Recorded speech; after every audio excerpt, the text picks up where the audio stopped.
Niners!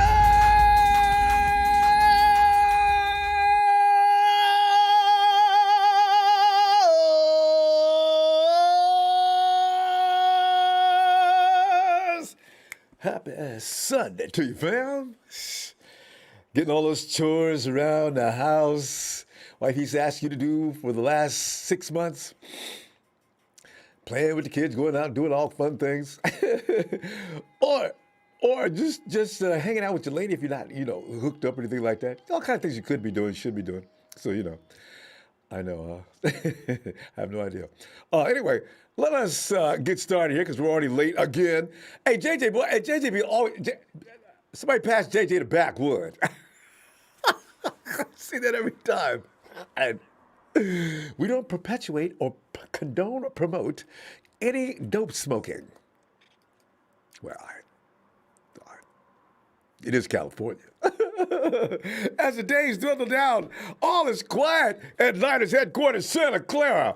With the exception of a few small salary signings, the Niners have done nothing about their blue ribbon free agents as we head towards the March 15, 2021 free agency period.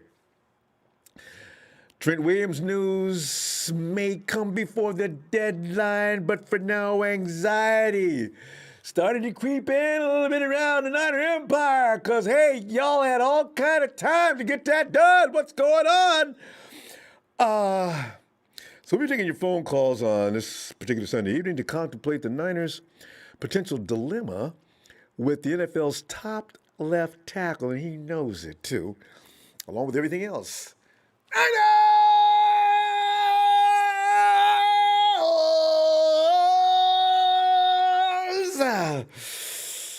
Oh, by the way, because these things get called to my attention all the time. I'm rolling around Twitter looking for a fight like I like to do.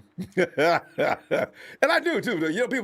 People come up to me to talk bad about Jimmy like I ain't going to say nothing. It's like Dre says, act like I talk about my guns like I ain't got one. You know what I'm saying? Because come on, man. Well, here's the thing. Will Jimmy Garoppolo return to the Patriots? Now, this is the most popular media grab floating around amongst Jimmy haters.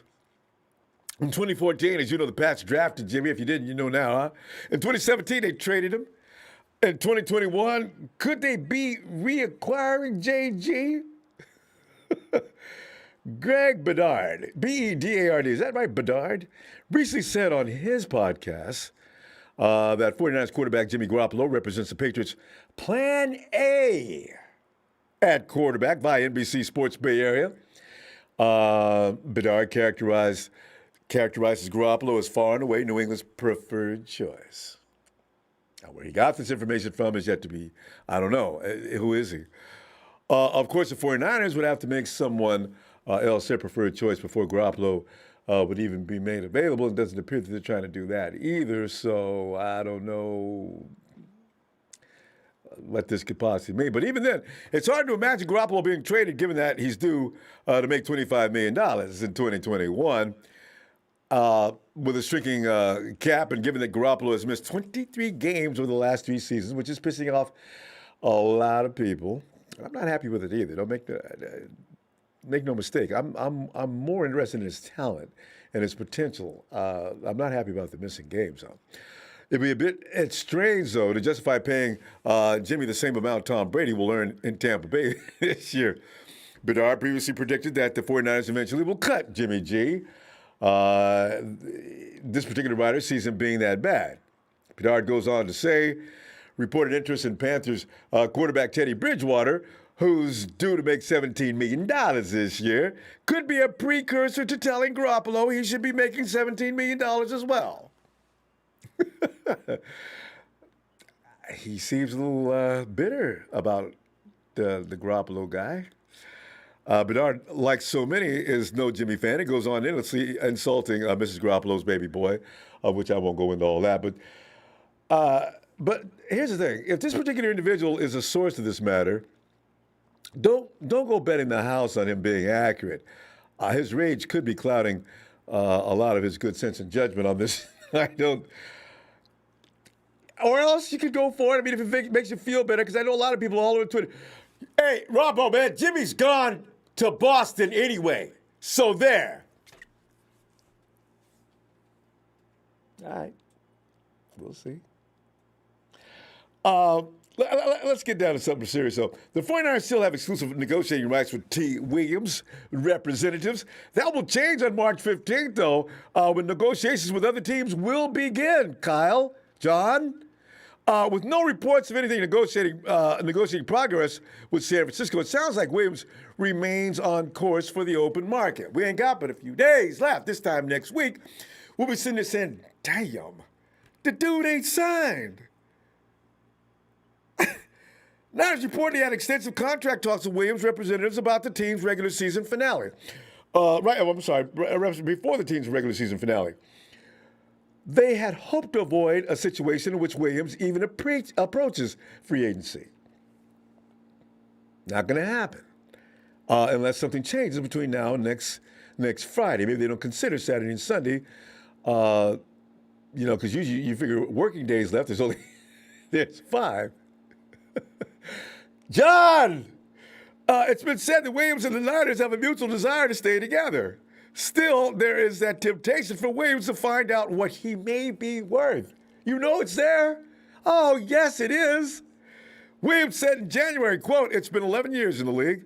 I have yet to see a franchise left tackle go to the open market. And for good reason.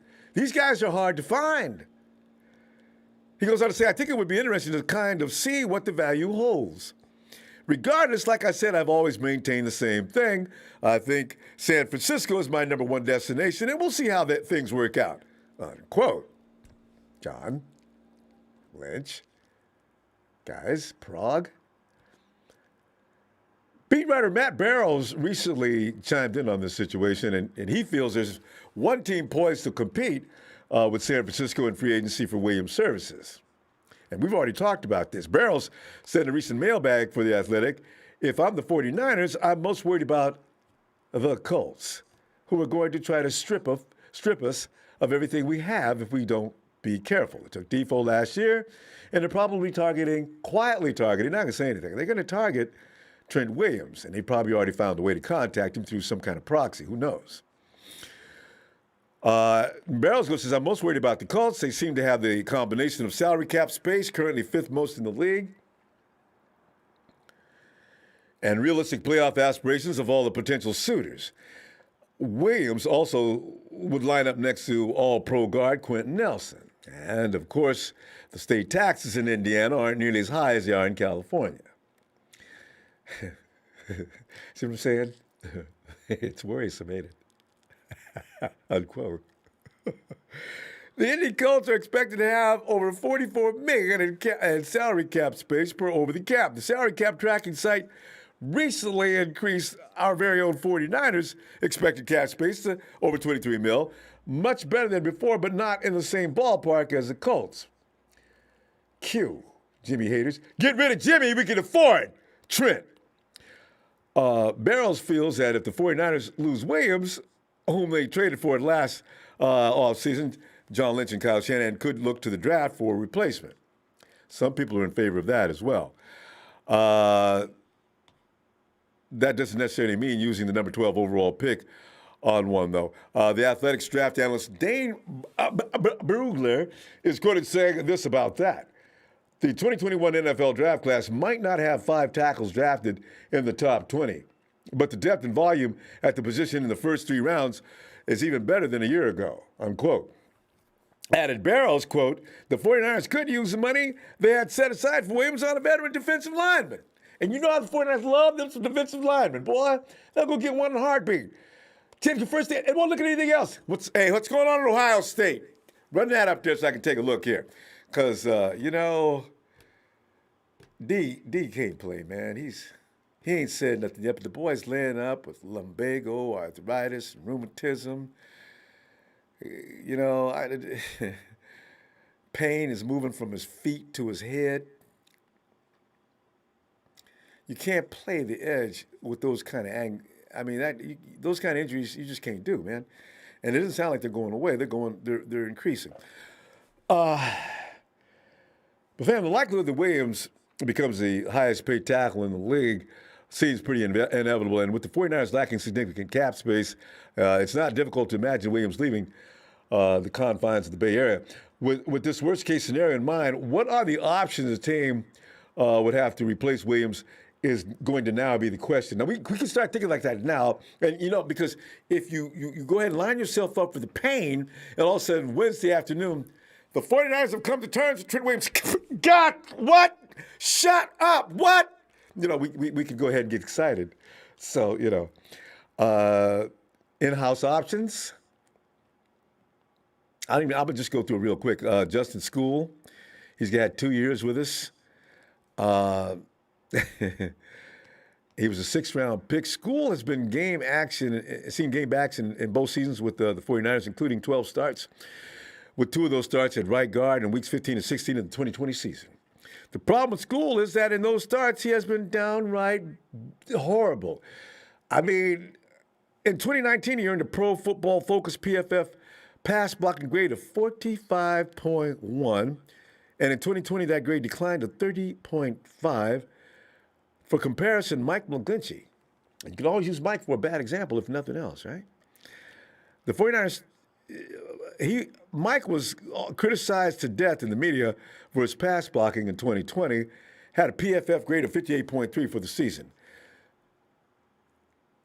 School's most abysmal performance came at left tackle in 2020, Week 9, against the Green Bay Packers, during which he allowed 6 pressures, coming to him like a turnstile, leading to 1 sack, 2 quarterback hits, and 3 hurries. And that night, we were in serious trouble.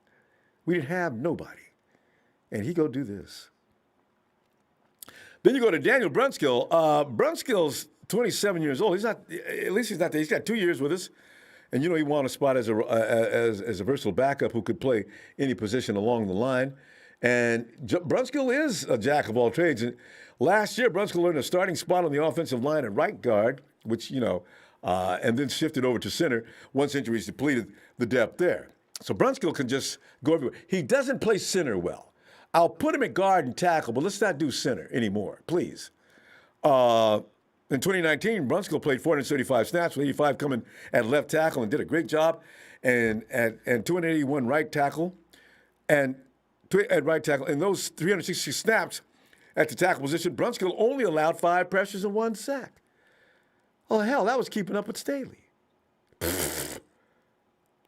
Based on his play at tackle in 2019, as well as the 120 snaps he played at right guard this past season, and Kyle, Jesus Christ, if you just would have put him in during the Super Bowl when Mike Person was just getting beat to death, I think it would have been a different game. Too late. But Brunskill, right, along with his play along the interior offensive line in 2020, Brunskill is better suited and plays significantly better at the tackle position.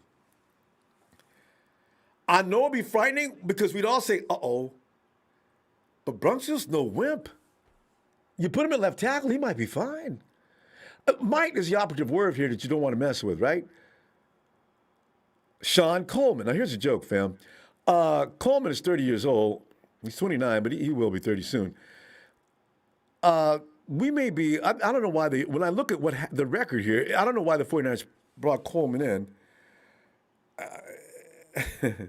Starting right tackle job, and played every game that in 2016, 2017, and played every game that season. He earned a PFF pass blocking grade. He was drafted by the Browns, you know that, right? He earned a PFF pass blocking grade of 64 that season, allowed 64 pressures, which led to 6 sacks, 9 quarterback hits, and 49 hurries. He was also flagged 14 times for penalties. Coleman was traded by the Browns to us, the 49ers, after the 2017 season, and hasn't been on the field since. I was hoping he'd come back and help us out. After I read the record on this dude, no. In 2018, he was inactive for all 16 games. In 2019, Coleman said he suffered a right ankle injury in camp and was placed on injured reserve. And in 2020, Coleman said, man, I can't play, man, COVID-19. So he opted out for the season. Concerns stemming from his diagnosis and recovery from leukemia in 2010. This is the thing. He is a cancer survivor, so nobody said really anything loud about him, but it is very difficult to consider Coleman a candidate to take over at left tackle without any game experience since 2017, and when he did in 2017 was not something you get all excited about. No, Sean, let's not. Well, maybe you can hang out in the locker room if we have any extra money. Okay, the free agent options are much more pleasant. Alejandro Villanueva, 6'9", 320 pounds. That's a big man. He's 32, though. He's got 6 years' experience. Villanueva has been starting left tackle for the Steelers since Week 7 of the 2015 season. He was an undrafted free agent out of the Army and has not missed a game since he took over the position during the 2015 season. This boy is hard. He's not an athletic superstar like Trent Williams, but he's a dependable blocker, especially the passing game. And that is one of the things that we really do miss. PFF passing grades on him in the 70s and 80s every season of his career. Why in hell did the Steelers let him go? I don't know. Villanueva does not earn higher grades in his run blocking, though, which could turn off Kyle Shanahan, because you know how important that is to Kyle Shanahan, in spite of everybody thinking the only reason we run is because Jimmy Garoppolo can't pass. No, that's never been accurate. It's not going to continue. It's not going to be accurate going forward. Kyle wants to run the ball. Everything stems from him running the ball. Shanahan, the 49ers front office, probably will look at that, but he is capable as a run blocker, not awful. PFF blocking grade for theirs is in the 60s, which should be enough to bring him in, even if Williams leaves, and just go ahead and draft a left tackle that may have some upside, because Alejandro is he's not going to be around a lot longer. Taylor Moton is another guy, 26 years old. He's got 4 years experience, has been starting right tackle for the Carolina Panthers for the past 3 seasons. He was drafted out of Western Michigan by the Panthers in the second round. He's a high pick. Overall, in 2017 NFL draft, he's a strong candidate for the franchise tag as of this writing. The Panthers, though, have not extended him. The Panthers, like everybody else, are waiting to see who comes out in the massacre that's being predicted for next week, right? As far as players being dropped like flies. I'm sorry, we just don't have any money for you. Wait. Oh, yeah, we're not. Will you take food stamps? If the 49ers were bringing in Moton, though, he would make, he'd have to switch positions because Mike McGlinchey's pass blocking is not good enough to move him to left tackle.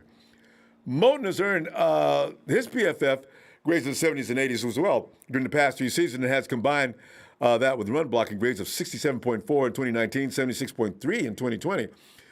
Moton's an incredible athlete as well, especially for his size. This is a big man running a fourth. No, that's got to be a typing error. That's got to be a typo. The big man ran a 4.5 40? That's what it says, though. 4.5 40-yard dash in 2017 NFL Combine. So needless to say, Shanahan would be foaming at the mouth to get this dude. You talk about getting out in front. Shoot, our running backs have to catch up with Moton. Outside zone scheme, fam, Moton's got to be, he may be the target regardless as to what Trent Williams does. Cam Robinson, 6'6", 320. He's 25.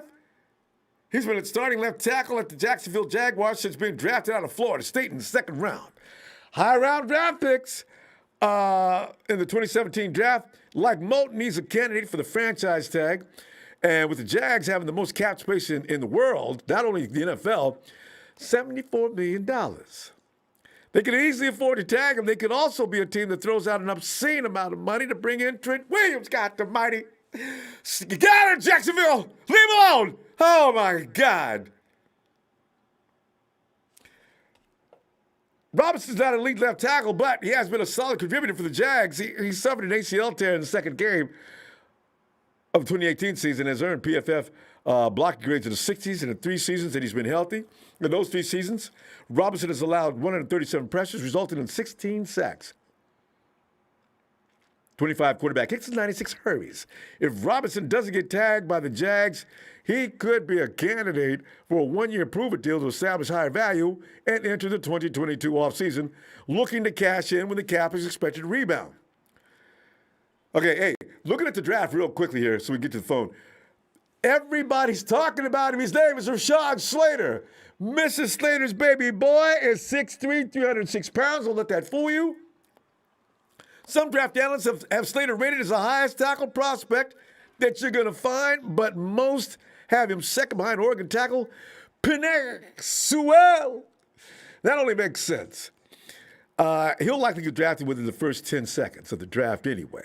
Forget about it. It ain't going to happen. Slater is a tougher player to evaluate because while he excelled playing right tackle for the Wildcats this past season, he is a little undersized for the position at the NFL level. But everybody said, don't let that dude's size fool you, man. That is a strong cornbread, beans and rice dude. Isn't this the guy that manhandled Chase Young? As far as I heard, and the legend has it, Slater also excelled the ground position for the Northwestern before moving to left tackle, so his versatility may keep him high on the draft boards across the league. Sewell Slater, can you get one? Christian Darrisaw, 6'5", 314 out of Virginia Tech. Started 2 seasons left tackle for the Hokies. Darrisaw is an excellent athlete with quickness and agility for the tackle position, but he doesn't seem to play with much physicality. He will have to develop more of a mean streak if he wants. Let me go ahead to the next person. If he ain't even mean, forget about it. I need somebody, you don't have to be insane, but you need to look like you go, get mad. Elijah Vera Tucker, 6'4", 315 SC. Tucker took over the left tackle position for the Trojans after Austin Jackson left for the NFL. Before the move, he played inside at left guard. That versatility is a strength for Vera Tucker and will likely get him drafted in the first round. See, that's 49ers. Vera Tucker's an excellent, and as soon as you say excellent athlete, Kyle's already, his spidey senses start tingling. I need people who can get out in space, make room for my running backs. And he uses his athleticism to hold the edge against speed rushes. Oh, hell yeah. I know he's on the big board. Later round options, Liam Eichenberg. He's 6'6", 305 pounds out of Notre Dame. You know what they do in Notre Dame. They raise prime-time offensive linemen. Eichenberg took over at left tackle for the Fighting Irish after Mike McGlinchey was drafted by the Niners in 2019. Eichenberg has been solid for Notre Dame since taking over, but not necessarily spectacular. He's not a tremendous athlete, but plays with good technique and could develop into a quality starter at the left tackle. Tevin Jenkins, another huge individual, 6'6", 320, Oklahoma State. That's SEC. Oh, Jenkins has been a starter for the Cowboys since his sophomore season, so he has a ton of experience coming into the league, and that's always so nice because learning curve is usually a little short. It's easy to pick him up. He has a good size for the position and is part of the line that helped running back Chuba Hubbard rushed for over 2,000 yards in 2019. That's it. Kyle, I know you're watching, man. I know you know this dude. I know it. Dylan Reduns, 6'5", 304, North Dakota State. Reduns did not allow a single sack from the left tackle position in 2019. North Dakota State only played one game in the 2020 season, so all evaluation for Reduns and fellow teammate quarterback Trey Lance must come from previous seasons. Reduns was invited to and participated in the 2021 Senior Bowl down in Mobile and held his own during practice in the game. He may be a sleeper mid-round pick to develop. Fam, I tell you what, Lee, I want your input on this. Big show, man. Come and help us out tonight about some of these names, man. I want my mouth to start watering after next week about the draft. Tony's coming in maybe possibly next Sunday to join us before we get into our regular Sunday activity. Niners fan life. Thanks, fam, for that contribution. Let me see. Tara, by the way, if we're going to start with the Red and Gold GM for the draft starting next week. So drop me a line, ronbosports@gmail.com, ronbosports@gmail.com. Let me know if you'd like to be. Taryn's been one of our annual guys. So Taryn, let me know. You're always invited because I always enjoy your work. Taryn says, I say let Trent go and spin the cap space on Rhett, K1, and Juice. See, Juice is somebody I worry about because I'm not sure if Juice really wants to stay with us. Let me see. I missed the bottom line. I'm ready for them. I'm waiting for them to draft the left tackle of the future. Right? BGO411. I think this is the first season that I have been stressed about our team. BG, you must have just joined us since 2017, maybe? Because we was in here crying every year from 2014 until 17, actually. Those were the darkest days of a 49ers life. Ray Jr., Ronbo, tonight's show will be all about Jimmy, so you should change your title of the show from now on. I know. I try to talk about, there's other things to talk about. NorCal Refrigeration and HVAC. Next season, no Trent Williams, no Juice, no Jimmy. Cal be back to his pre-Jimmy 413. That's scary, isn't it? Oh. Corey McGlinty. Corey, what's going on, fella? Aloha from Carson, Cali. Corey, I've been here for you a long time. How you doing, man? Niners need to sign the big guy. Verrett also hitting the market soon. Thank you for what you do. Ooze! Brother. You know, it's my pleasure, fam. For Kobe 49ers, I got this name screwed up yesterday. He's also Sim. Sim, I am Sim. I know if you remember me from Friday. Yeah, everybody did. I got a kick out of your response when you came into the chat. See, I always talk about people who don't know who you're talking to. Came in and let you know. Ryan Bowes, what's up? You think this Jimmy to Patriots is for real? No, not for a number of reasons. It's just comical. And the 49ers are not going to give up Jimmy without having a replacement. And Matt S. from Bend, Oregon. What's up, Matty? Horacio Flores. He says, I called it. I told you we should move Brunskill to tackle. Yeah, because Brunskill they don't be beating him up coming around that corner. So, and Brunskill, boy, talk about no money. And Fly Guy, there you go, man. There's that $25 million for Jimmy and 20-something million for the guy to protect him. I hadn't thought about it that way. Morgan, get in here. Morgan. Hey, Ronbo. Hey, Morgan. Come on in, fam. How you doing, man? I mean, I'm sitting back here, man. I'm sitting here concerned about Trent Williams. But Morgan, are we gonna have Trent Williams? Are we gonna draft a guy? We're gonna go ahead and say, Brunskill, better raise your pay. You're the left tackle this year. What do you think's gonna happen? I think we'll find out next week. I think they might not even know the answer yet. I think they want to sit back for a little bit, see what free agency looks like, see how much Trent Williams even gets offered. I'm sure he'll get offered a lot. Yes. But if it becomes too much, maybe they think, hey, there's a younger guy in free agency. Maybe Cam Robinson gets let go. Maybe Trent Williams goes to the Jags. They don't have to pay Cam Robinson. There's so many options here that, we don't even, they probably don't even know. Like you I said, do think they want to fill this roster out, though, in free agency, so they have a little more in the draft where they could pick where they feel more comfortable. Would it be nice? Best BPA all throughout the draft. You know what, though, Morgan? That's a good point, though. The 49ers are going to go out and see what he's offered and say, okay, Trent, we can. If he's offered like 19, 20, I'm sure they like, all right, we'll pay that. Just stay here with us. If he's offered like 22, 23, sorry, bud. we don't have that for you. Because the 49ers don't like 20-plus million, boy. 22, when you get up to that, as DeForest and Buckner at that says, point, you can find that production elsewhere, I think. At that point, you can get a couple players to help out on the line, or you can figure out your defense, then go offense in the draft. There's just ways to do that, I think.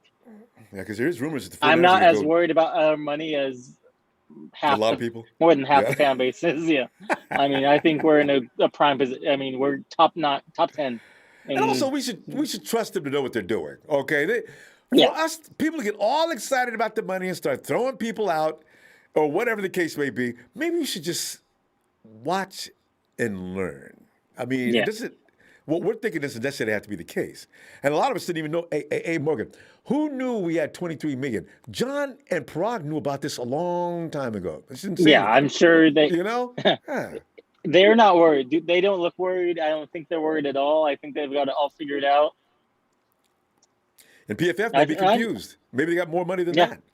Yeah. Who knows? And I think there's a couple guys they can squeeze, get out of. Who was it? They already got. Who's the center? They can go Weston Richburg. Weston Richburg. They can get. I think they can get out of that for like $5 million, and then they can restructure Lakin. I think they said that gives us another 10. Because you know what, Morgan, when everybody was that number of 12 million was up there, did you notice John and company didn't say a word? They let people believe that for all these weeks. So you never know they know people who don't get there. They know if someone didn't reach their goals in the year. Yeah. Right. Yeah. They know that a player, hey, this player didn't do this. This player didn't do that. They're not going to get that money. They know this. They should do this every year with several different players. Yeah. Richard Sherman failed last year, and I hope they do this with Verrett. I think this would be perfect for Verrett because you don't know that he's going to stay, and that makes it so much more comfortable. If he gets hurt, okay, it's only $5 million. If he plays the whole season, all right, $9 million. You know? Thing is, though, he's going to get offers from other teams that that's the only that's the problem. If you want to keep him, he'll take the guaranteed money. Yeah. He's too old to play games now. So but I'm starting to like Brunskill at left tackle. I need to get a guard because Brunskill does a good job at guard as well, though. So Yeah, we need to fill every hole. We don't not just one big player on one side and then leave the holes on the rest of the side. That's not going to work out. That didn't work out for us last year. We need every hole on that line filled. Everyone doing their job. Yeah. And Brunskill knows everybody on the line. It's continuity with an offensive line. Yeah. They're just there's no reason to think you can't get better from last year. Oh, yeah. I mean, these are all young guys. They're going to get better year. Not all of them are young, but there's a lot of young guys on the line. They'll get better year to year.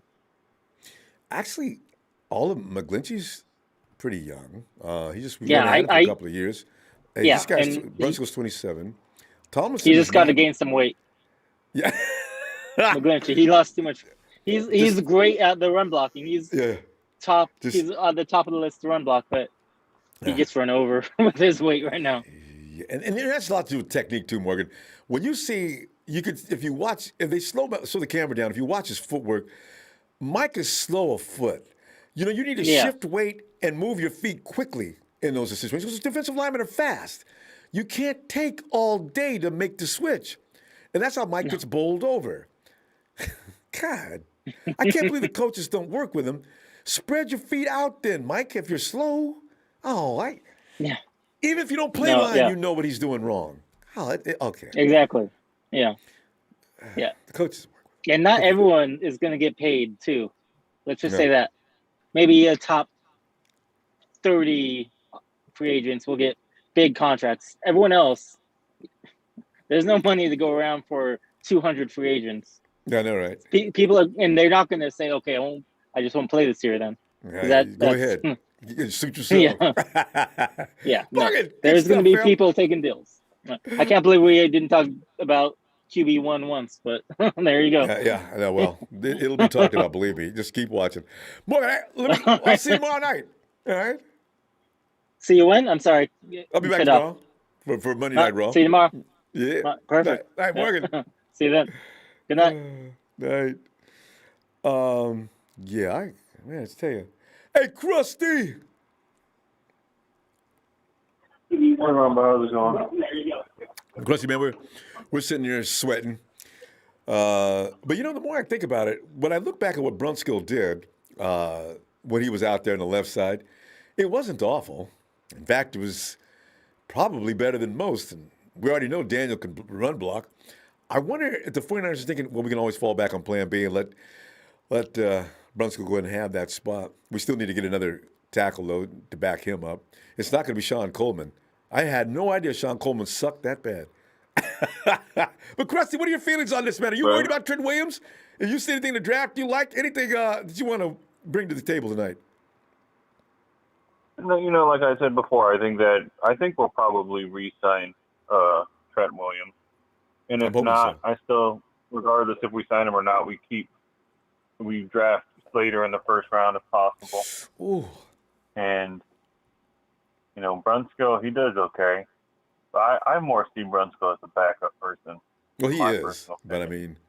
mean, I think he should go move back to like a backup spot. And if we draft Trent, slide Slater over into the right guard position and have him take up that spot, sign Alex Mack. Because the one thing that we need more than anything is a center. yeah. We need something, that's the one thing. And then draft a center in the second or third round as well to sit behind Mack and learn from him so we have our center of the future. So we have, upgrading the offensive line is very important, but we also need to upgrade the defensive line too. We need to get D-Ford replacement. We have our interior line. It's the exterior opposite of Nick So Bosa. many, So too. Yeah. it's the one that we got to worry about. And get some good guys to have as backups because, what's his name? What position? The guy who played good this year. I forgot. What position are you talking about, Chris? Hyder. We got Hyder. Oh, Kerry. We have Hyder for that. If they re-sign him, we don't even know if they're going to re-sign him, though. Yeah, everybody forgets about him. Now it's questioning who's going to... Huh? Yeah, everybody keeps forgetting about him. Until you brought his name up, I had forgotten about him again. You actually have somebody who can get as much work done as D. Ford in D. Ford's current condition. Right. But we haven't signed him because he's a free agent yet, so we don't even know, we don't know what's going to happen with him. Yep. If we're going to re-sign him. So right now we're still worried about also who's going to be playing opposite of Nick Bosa because we don't really have anybody for that position at the moment that I can think of. The interior, I mean. Yeah. But you know what? You got any number of people. You got DJ Jones, Givens. I don't know if they could do DJ Jones. Givens did a solid job last year. Contavious Street looks like he's going to be a football player that we didn't anticipate. Right. We got plenty of interior guys. No, I'm talking about edge rushers. That's right. Yeah, edge rusher, you mean right? opposite of Nick on the other side? Yeah. Oh, yeah. I see what you mean now. I'm sorry. Yeah. Yeah, opposite of Nick. Yeah, not next to him. But yeah, opposite of him. Yeah, that's the one spot that I, think of more than anything that needs to be looked at. So, if we don't get Slater in the first round, then maybe draft pay or prepay or what's the other guy's name? Gregory Russo or something like that in the first round. If we don't get them, we trade back. Okay. Yeah. You talking about offensive linemen still? Yeah, well, if we can't get Slater, I don't really think there's an offensive lineman that I really think is worth getting in. There's some guys that have some nice either write-ups. trade back, even then, a lot of people, I don't think we should draft a CB in the first round, but, when it comes down to it, Horn might be available later in the first round, too. If they do decide to draft a CB and they like him, they could just, collect some more picks, move back, and get him out of the back end of the first round, too. So, yeah, a lot of options, but I'm hoping for Slater. That's what I'm crossing my fingers for. Okay. Landon Dickerson as a center would be cool to get in the second round, but he tore his ACL out of Alabama, so maybe. Yeah, he was my guy too. I heard about that injury. Scary. Yeah, so that's kind of questioning, but he'd hopefully be playing behind Alex Mack, so he'd have time to recover from the injury, and then it's another prospect, but. What's his injury history in college? Is that the first time he's ever done something? Is he going to be injury prone? We don't want another Weston Richburg coming in here. The guy's good, but he can't ever stay on the field. Yeah, center's a scary position. You get all the force of that defensive line comes at you from two different angles like that. That's frightening. You do it's a special breed of man that plays center.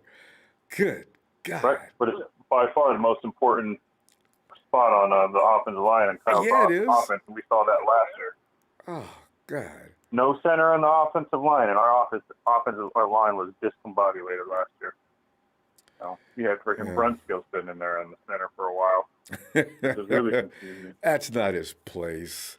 He's a good ball player on other positions, offensive line, but center's a special position. You need to be a center. Centers are born, Krusty. They're not built. You're born to play that spot or not.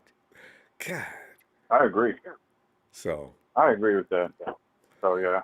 like I said, we also could probably get a Jonathan Cooper from Ohio State in the later rounds too. So Okay. that'd be like your another lineup. one for edge rusher. So I like your lineup though. in the Your unit. offensive line though, that's Yeah. you got McGlinchey, you got Slater next to him, Mack at center, Thomason, Trent Williams. Now that is a line that can do some work.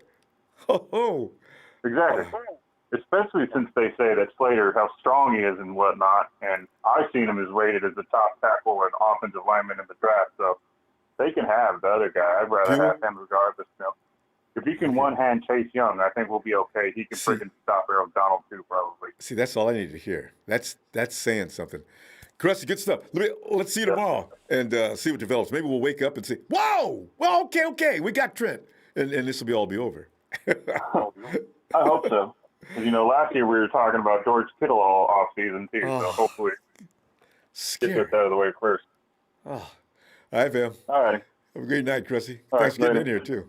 All right. Good night. Night. Rebel D, I see you. Hey, can anybody call in and ask 3 silly A questions? Stop the hate. Jimmy G's 2021. Go Niners. No, Jimmy's going to have to stay on the field. He's going to have to win. Some fans, that's what it's going to take to buy him back. Forget about what we were like before he showed up. Damn that. It's now. 49ers Ultimate Report says free agency is almost here. Let's see what happens. That's pretty much where we can go. I just read that. Oh, Alex Faulkner says Slater's overrated, struggles with speed rushers. But Alex, is that true? Because if he dealt with Chase Young, who's definitely got plenty of speed, that doesn't follow that story because I don't watch these guys, so I can't do anything but just take your word for it. He struggles with speed rushers? And chill, Phil, glad you got in here. I'm dying to find out your feeling on the things coming out of Boston right now with that guy saying, the Patriots said that Jimmy Garoppolo's plan A. Phil, have you heard about here this? we go again. So if that's their plan A, and they don't have any control over their situation, Yeah. the New England Patriots are in big trouble. I know. Big But trouble. I hadn't even thought about it that way. That's your plan A? What if the 49ers didn't get the memo? Exactly. I hadn't even thought about it like that. That's funny. I mean, that's ridiculous. That's ridiculous. But here's the thing. These guys that work in the media, they don't talk to the teams. Do you think Belichick talks to these guys? He doesn't even talk on the podium. I know, much right? less to press offhand. And That's then why people John don't Lynch like him. keeps everything close to the vest, too. So, Yeah. I mean, come on. These guys are all just guessing, and they throw spaghetti on the wall and hope it sticks. And you know And why? then they Because say, they know I'm right. they know where to find a vulnerable audience, Phil. You just put that all in proper perspective because Exactly. I know how many thousands of 49er fans are chomping at the bit, foaming at the mouth to get rid of Jimmy. What if I put this out there and he's going back to Boston? And it worked. It worked like a charm. Yeah. Yep. And I don't buy it unless I hear it directly from John Lynch or the other team's GM. So, and if you hear it from Cohen, you know it's wrong. Automatically. So anyway, Phil, let's as segue far right as on. Trent Williams goes, Yeah, go I ahead. mean, all things being equal, Trent Williams' best friend is the offensive line coach for the 49ers. His best friend. He loves Kyle Shanahan. So all things being equal, he's coming here. Now, there's only 2 teams that can compete basically for Trent, and that is Jacksonville and Indy. Mm-hmm. But Indy, I was reading an article where they've got a situation where they've got the highest paid center in the league. They've got to Quentin Nelson. They've got to do his contract next year, so he's going to get a big chunk of money. They've got another guy that's due next year, and so they the thought is that they're not going to tie up all that money in their offensive line. So they may go cheaper. And the other thing, Irsay is always cheap. I mean, they always have big-time cap space. So that's the way Indy runs things. As far as Jacksonville goes, they don't run a zone blocking scheme, and they're going to be losers. So does Trent want to go to Jacksonville and be a loser for a while? It's too late I in his don't career. think so. Trent's long of tooth. He's not exactly a young pup anymore. I think he wants to win too. So Being in a rebuild is probably not. Yeah, that's true. All those things taken in, and people talk to Jets, but the Jets spent a big draft choice on Mikal Becton, and they signed Fant to a big contract, so they're tied up at tackles. And I don't think they're going to go and spend a ton of money on Trent Williams when they've got other needs. And so, and same with Indy. Indy's got an edge rush problem. They have no edge rusher, and they have a wide receiver problem. And so they've got to look at those spots before they look at left tackle. So I think he's coming here. I just think he wants to test the market, and we'll find out March 15th. And like he said, That's which fits what you're saying, he just wonders, he's never seen a left tackle that's worth a damn available. He just wants to know, what do left tackles get these days? Well, only because Trent put it in his contract that we couldn't franchise tag. Yeah.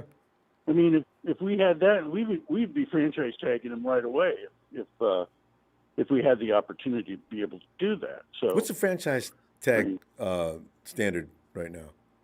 That has to be. Well, it's the top 5 players, the average of the top 5 players. So you take, 21 mil is the top for the guy from the Green Packers, Bay. and you work your way down, add all those up, and then you take the average of that. Yeah. So it would be around 18 million, somewhere in there, tag money.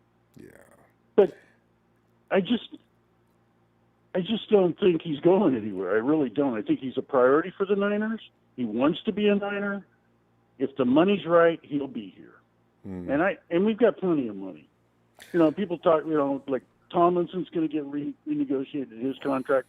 I firmly believe that Jimmy's going to get his contract renegotiated. I would bet my last dime on that too. I agree. Richburg's gone. That's going to save us about $5 million. And then we've got April 1st is when D Ford has to take his physical, and it's everybody says, well, he's going to say he's hurt. Well, it's not up to him. You can't say it. It's not Doctor's like going to look at Stanford. him. Yeah. It's not like Fred Stanford saying, my heart. And calling for Elizabeth. Yeah, exactly. Here I come, Elizabeth. Nah, they get Fred. But anyway, it's got to be seen. It's a back, and backs are tricky, and if they don't see it on the X-rays or the scans, they're going to say you're okay. And so some reporters going to come in and say he's been goal passed. bricking, faking the whole time. Yeah. That'd be hilarious. It's got to be seen. So that $11.5 million that's guaranteed if he's injured isn't necessarily a given that he's going to be injured. So April 1st is the date for that physical. So we'll know at that point in time if he passes the physical, he's going to get cut right away. If he doesn't pass the physical, then look for June 1st. And then we spread it out over a few years. So. And D's had there's a good chance, though, Phil, because D's had a lot of time to heal up from these kind of injuries that he has. He hasn't torn anything. There's no, it sounds like a lot of soft tissue problems. He could pass that physical, Phil. Yeah, he could.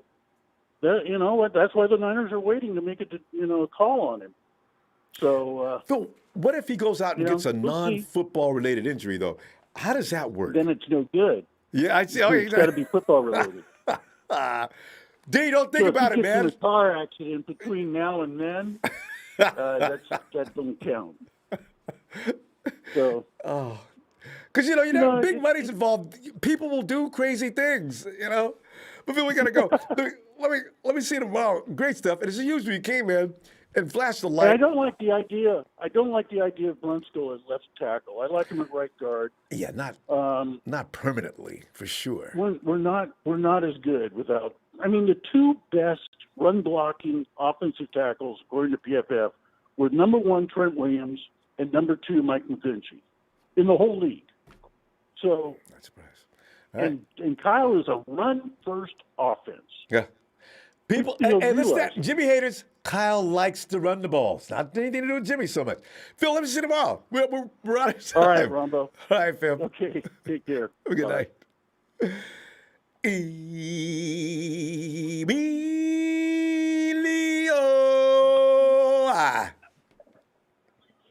What's happening? Oh, man, I'm telling you, man, it's we usually worry about things since Kyle and John got here. We worry about things and then later on find out what not to worry about. But I wish they'd just go ahead. It is going to be like it is. They probably told Trent, go ahead, look around. We know you're going to come back here, so go ahead, take whatever you got to do. Go ahead, do it, big man. So I think Trent's going to sign. Now that we've had these conversations, Emilio, what are you thinking, man? Oh no, I'm listening to that guy. What was that guy? The one from the Panthers you were talking about? Somebody ran a 4.5 or something. Yeah, damn. I actually heard, but I actually heard about him before because when you brought him up, because they said there was a whole scenario if Trent does leave. He said he would be the next best option because he's fast, and that's what Kyle. That's what we need on the line. I said, oh, that's actually a pretty good idea if Trent leaves. And then somebody, he would be cheaper too. Yeah, that's Taylor Trent. Moton. That's 325 pounds, Emilio. Yeah, I was like, he's a 6'5", big man. And coming at and you. He can move that fast. I said, God, that's it. And Emilio, if you take weight times speed, if you're standing out there in the weight and he hits you after about 5-10 seconds, somebody's gonna get hurt. I like this guy already. That's what I said no, because I heard about him too. They were talking, because somebody else was talking. It was a different podcast. They were talking about him. They were like, I'm not sure if it was Matt Mayoko, but it was a podcast I was listening to, and they brought him up. It was a whole scenario if Trent does leave and they can't figure something out, so he would be the next best option. Because for the Panthers, I don't think they want to resign him or something. It was something they were talking about. They said that'd be the next best thing. And Kyle would actually like that guy. So has a franchise tag? That would work. What is a franchise tag? Yeah. Is that passed? Something. I'm not sure. I don't know what they were talking about. I just know. I was just listening to them talking. I was like, well, yeah. I never really heard nobody talk about him. Chat, anybody know, is a franchise tag period over? I thought I heard it mentioned. It could be. If they haven't tagged him by now, they're not going to tag him. Okay, we'll see. Anyway, yeah, that was like the next best option. I was like, well, he's fast and he's big. I said, oh, he'd be perfect for us. I said, that's something we would actually need. If Trent goes. He would go meet a fast dude coming off the edge. The dude's coming off the edge and Moton standing in his face 2 steps into his drive. Bam! Oh!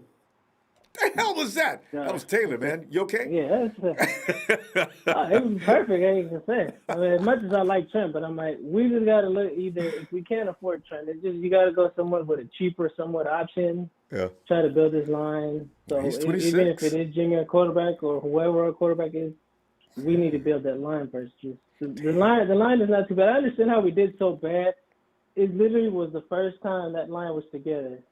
I mean, you got to think about it. Previous year, the Super Bowl year, Joe Staley, they all had. It was basically already unionized. So it was already a team. So and that's what makes for a good offensive last year, line. basically, our line last year was just all over the place. So if you give it another year, one year to another, it always gets better. They get better. So, but it would be perfect if Trent was there, because then it'd be the whole line, the whole union is back then. But if you get somebody else and can replace them right away.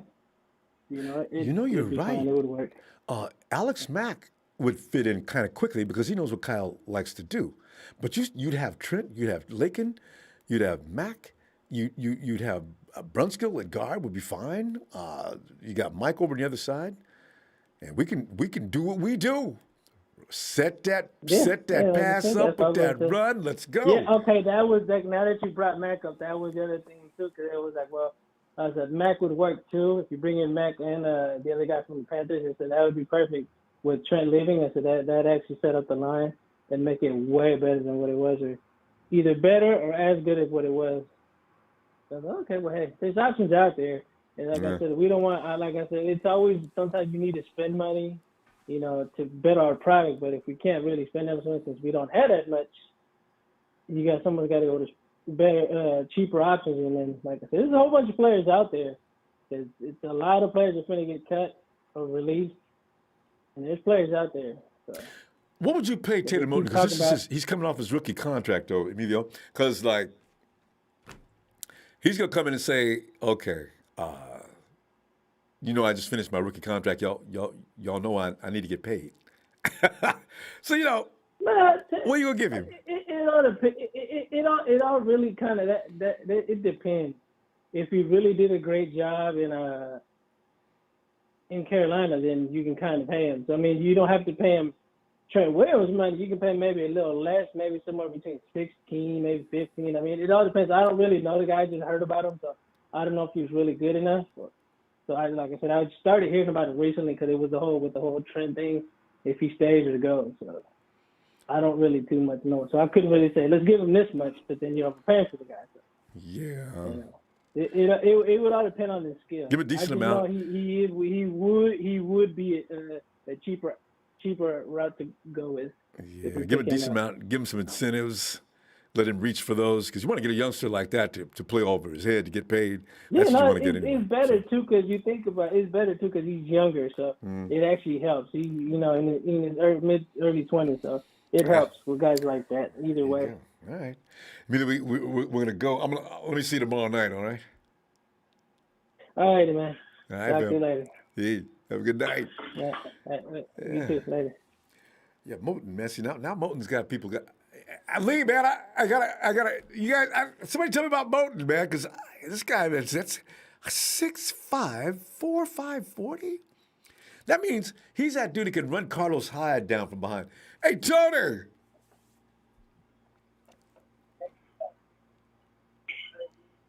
Tony. Hello? Oh. Hey, Tony. Ronbo, how are you, sir? I'm fabulous. It's Sunday, and as long as I'm doing this, I don't have to do anything else around the house. Got some shelves in there that need to be fixed, and as long as that cabinet is hanging like it is. But anyway, Tony, we're talking about Trent, and we haven't signed him yet. You're looking at some of the options that may be available should something go wrong, which probably won't. 49ers can't let this happen 2 years in a row. Last year, we lost Emmanuel Mosley after giving up high draft picks. This year, you do it back-to-back years. If that happens, I can just see Jed York saying, guys, I know you guys are doing a great job, but I just want to say, we know, Jed, we know we blew it. All right, we're gonna fix it. So But what are you thinking, Tony? I think Trent's going to sign with you guys. I think because Trent wants to get paid, Ronbo, but Trent wants to win a championship. True. He's getting to that point in his career where it's time for him to win, and he's in a perfect setting. So I just hope your organization say, hey, Trent, we can give you this. Let's come to an impasse. Let's go out here and win this championship. Hopefully. So Trent's been paid 1, 2, 3 contracts, whatever. He wants to win a championship, man. Yeah. So at least be inspired to come out and play every week. Indianapolis. Yeah, but Indianapolis is going to take them a couple years. Yeah, Indy's. They're good, though. Yeah, well, you know what? I wonder how's he going to do over there. They just picked up Carson Wentz, and that's going to be better than what they had last year because Rivers was pretty much through 2 years ago. So you figure Carson Wentz is going to refresh that offense. That could be interesting. We'll see.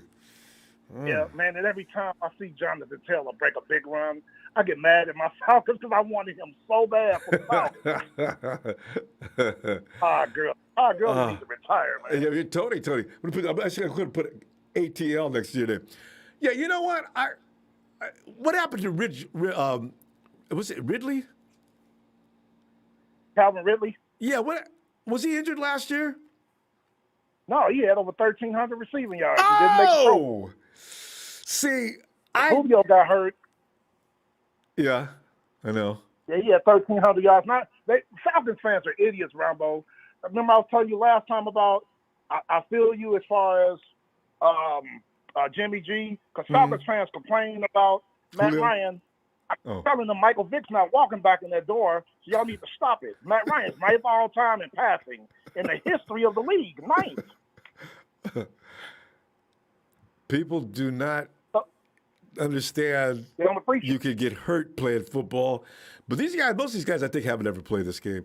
But all they know is he gets hurt, and they think that's either his bad luck. This is like a mark on his existence. This is who he is. He gets hurt. You know, it drives me nuts. So, you know, yeah. Ryan. And some football fans, a lot of football fans, like with your fan base, you got a great fan base, by the way. They know the game, but you got a lot of fans in that fan base that don't know jack about football. They just want the next hottest thing. You know what I mean? And the first one to start arguing. The first one. God. The first one. Yep. So just like now, believe it or not, Ronbo, they want Julio gone because he was hurt last year. I'm not surprised. You know, That's crazy. Fans will put up an injury. You get hurt, get out. You know, what is this? Ronbo, if Julio had played 2 more games, he'd had 1,000 yards. If he just played 2 more games. See, that's amazing. He doesn't even play the full season, and he's still pushing 1,000 yards. Yes, he almost hit 771 in limited action. I think he missed 7 games.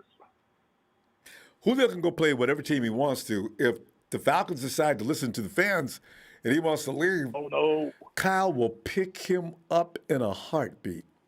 As long as you know, no, we can't lose Julio. Yeah, as long as you can figure out how you pay him. Because for every game he contributes. I'm a 49ers fan. If that happens, I will become a 49ers fan and leave the Falcons. They can't lose Julio. Arthur Smith, the new head coach, I'm very excited about him because he runs Shanahan's offense. You didn't know that, did you? I'm not surprised. A lot of teams are adopting Kyle's stuff. And the Falcons, I think you guys and us, we're not that far away. I think we ought to get rid of Dante Fowler's, but because he's making all that money, he would help our salary cap if we just got rid of him. Man, 4 sacks for $18 million, 4 sacks. So everybody who thinks that Jimmy Garoppolo's robbing the team, this goes on all over the NFL. You know, it's just the way it is. You guys are at number 9, number 12 in the draft, first round. 12. That offensive lineman you said from Notre Dame, he's good. The left tackle, you can play him at guard. Oh, he's okay. Good. I was looking at him too. I also like. I'm gonna tell you, Ronbo, because we pick higher than you guys, so I don't care. Trey Smith, the left guard at Tennessee. Oh, he played left tackle his junior year because of injuries and played well, then moved back to left guard last year. I love him. I hope we can. I want us to trade down, basically. Trade down. Get more picks, right? Load the team with talent and see what you got. Yeah, because if we traded our first round at 4th overall, our 5th round, and our 7th round to a team, okay, give us y'all's first round. We switching picks. Y'all's 2nd round, y'all's 3rd round for this year, and give us y'all's first round next year. That's fair. You know what? Because some people think the Falcons want a quarterback with that number 9 pick. That's what that's probably fan driven. Smoke. We're blowing smoke. Yep. Yeah. We're making them think. And see, the ownership, they're not saying nothing. We're letting people think we want a quarterback. In fact, I know Miami has called. Yeah. There's several teams that have called. And in fact, they've named Justin Fields, and a lot of these mock drafts is going to the Falcons with the number 9 pick. And he'll be there at 9, guaranteed. Ronbo. There you go. Yeah, I'm going to tell you this. Trade him down. Justin Fields is going to be a bust. You heard me say it. I think so, too. If I'm wrong, I'll own up to it. Justin Fields, I would not trust him to run my franchise. He's going to be a bust. Not Watch coming out of what I tell Ohio. you. Just Tony, we got to go though. I tell you what, let's get back here tomorrow. We'll be here and come on in and let's talk some ball. Yeah, when I get off of work at 10 o'clock, and I watch your show, so I'm going to try to get in touch with you tomorrow. All right, Tony. Good to hear from you. All right. All right, keep doing Have a what good you're night. doing, sir. Thanks. All right, you too. Thanks, Tony. Bye. Hey, Dion! Ronbo, what's going on, brother? D, man, just sitting up here sweating bullets, man. Wonder what Trent's going to do. Because they play with your emotions like George Kittle did last year, right? Because everybody starts speculating. You can't be alone with your thoughts when some of your favorite ball players. George Kittle had me walking around in the middle of the night, wake up in the middle of the night, turning on the TV. You know, because the thing is, I was waiting for some report to come running out of ESPN late night. You know, I said, George, please stop this. Is he going to sit out this season? It's a risk for him to go out there and play. They got paid. You know, you start going nuts, right? So Trent Williams, you figure Trent's going to go out, you know, like your girlfriend says, you know, I think we should start seeing other people. Just take a little break, okay? And then first here comes Lance Romance and all them Jimmy Garoppolo lookalikes, right? And they come talking to your girl, man. So now you think, ain't gonna be no comeback. You know, so I think Trent Williams gonna go out there and somebody gonna say, Trent, we'll give you $25 million to start for the Indianapolis Colts. What do you think? What? 25 mil. Okay. Just let me go back and close the gate here, and I'll be right back. D, what's going to happen, man? The hard part is, like, I want to echo Phil's sentiments, being flat out honest with you. I think that he winds up staying is strictly based on the fact that he may test the market, but a lot of the places, you got to remember one thing. Most of the places that have a ton of money are real crappy teams. So True. when Always. you look at it from that, it's usually always like that. Everybody that comes to pay you doesn't really have a winning record. We had Outside of plenty of money babies in and Colts, 27. We had plenty of money in 2018, I think, right? Yeah.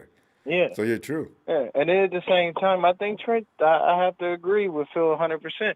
Trent want to win, man. Yeah. Like some people play the game for the money. They do.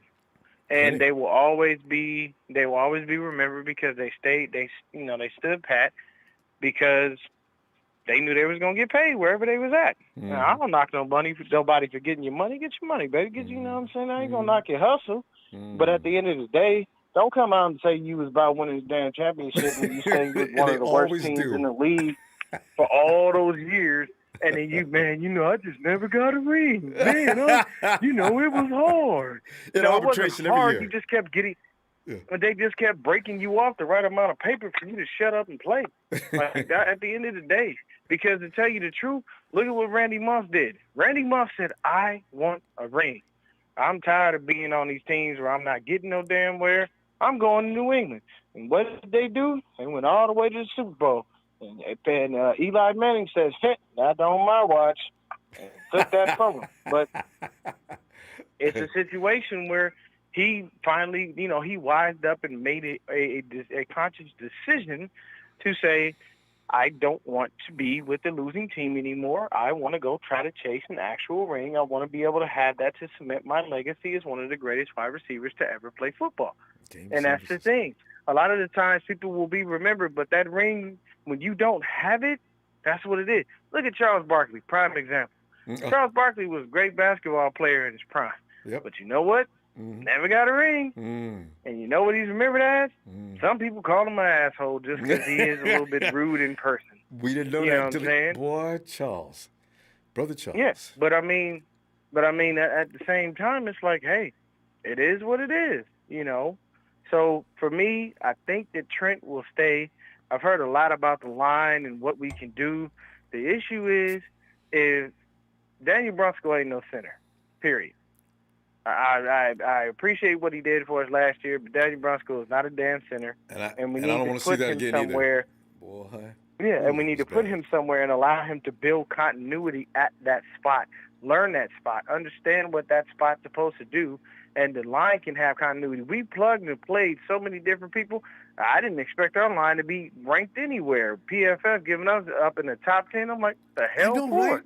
What were y'all watching versus what we were watching? Because I know I didn't see a top 10 offensive line. when you rotating guys in and out like like a girl changing her clothes on the first day of school. I mean, It don't make no sense. Got a new offensive So- line every week. And for me, I'm sitting there thinking to myself, I would love to get Trent back, be able to keep him, you know what I'm saying, pay him a lot of money. But, I mean, the analogy that you use is true. You know, it's basically a new relationship. It's like, look, man, we're going to see other people for a little bit, you know. And I mean, don't get me, look, Ronbo, you know, in my younger days, man, you know, these are things I did all the time. Yeah, you was going for the goal, too. I know. Oh man, I go for the gusto, you know what I'm saying? And then sometimes, you know, you be able to be smooth enough, and you convince both of them to play with you. You know, this is how it works. Just got to schedule But properly. Exactly. But the issue is Trent. This can't work like that. Basically, he is gonna have to shut the door on one of us. But the thing is if he feels he can win wherever he goes, then fine. If you see Trent sign with somebody like Jacksonville or one of these loser ass teams, because he saw the money and he said, "Look, man, I'm only getting older. I ain't getting no younger. I need to get paid." And I can't knock him for getting his money, but you'll know that's what he was about. Steven Jackson, he was about the money. Had the nerve to get on national television talking about, I got tired of losing. It took you 8 years to figure out you wasn't finna win nothing. And this was before the rookie salary cap. So when Steven Jackson came in, he got broke off because he was a first rounder. Remember what happened with Sam Bradford when he robbed the Rams? When they came in and paid that man $64 million and he only gave him 8 games per season, which was trash. And then I think he missed the whole season a couple of his years. So it's his ACLs. How many ACLs did he have? Yeah. Oh my God, I don't know how many, man. I know he tripped up every so often. But our line is going to be probably our main focus. And for everybody saying that we're gonna be movers and shakers in free agency, have you seen our free agency the last couple of years? We don't really make any moves. Not long. You'll see us go to the draft, and that's where our moves will be made. You will not see us in free agency do a damn thing because we ain't got enough money to really be doing stuff. I'm telling you right now, people, just look at the last couple of years of what we've done in free agency and look at where it comes from. We go to the draft. How did we get Emmanuel Sanders? Giving up draft picks. How we get Trent Williams? Giving up draft picks. You know, like those are our big name free agents. The other guys that we get UDFAs, undrafted free agents. That's how we start to build our team. So look at the current construction of running backs. Raheem Mostert, Jeff Wilson Jr., Jermichael Hasty, all of them undrafted free agents. You know what I mean? So that's how they build their roster. Ramrod, yeah. Yeah. And John Lynch ain't finna do nothing with free agency. No, he ain't got enough money to play with, and even if he did, he probably wouldn't because he'd be like, we can figure out a better way. And also, he likes playing in his in-house stuff. I like that about John. D, we go. Family, check him out. He's at Swift D, all lowercase. Swift D is SWIFIFTDEE. Check him out on Twitter. Instagram, 49er_Dion, and Patriot.com, Niner Gang Podcast, The Share Club. Dion, you're just all over social media. Everywhere you look, there's Simone D. Appreciate that, Ronbo. Nothing but love to you, brother. You have a good fam. evening. Continue to do what you do. Thanks, you D. inspire me every day, brother. Good to know, man. I'm telling you, man, I'm full support of you.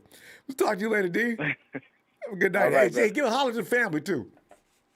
Of course. Yes, sir. Yes, sir. All right, D. Here he goes. D's always got plenty of spin on everything. I always love it. He always has a very, very elaborate reasoning behind what he's thinking. Mr. Black Eye says we should focus on our D to be dominant. I think we can fix the kinks, because the old line. But as far as Jimmy G, here's my quarterback. But if he's not, to Kyle make the move. Yeah. Mr. Black Eye, thanks for that contribution.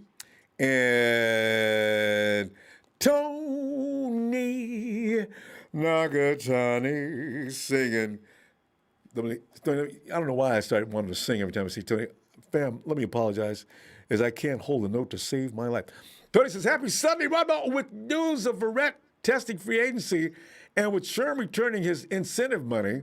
I think the Niners will re-sign T. Will.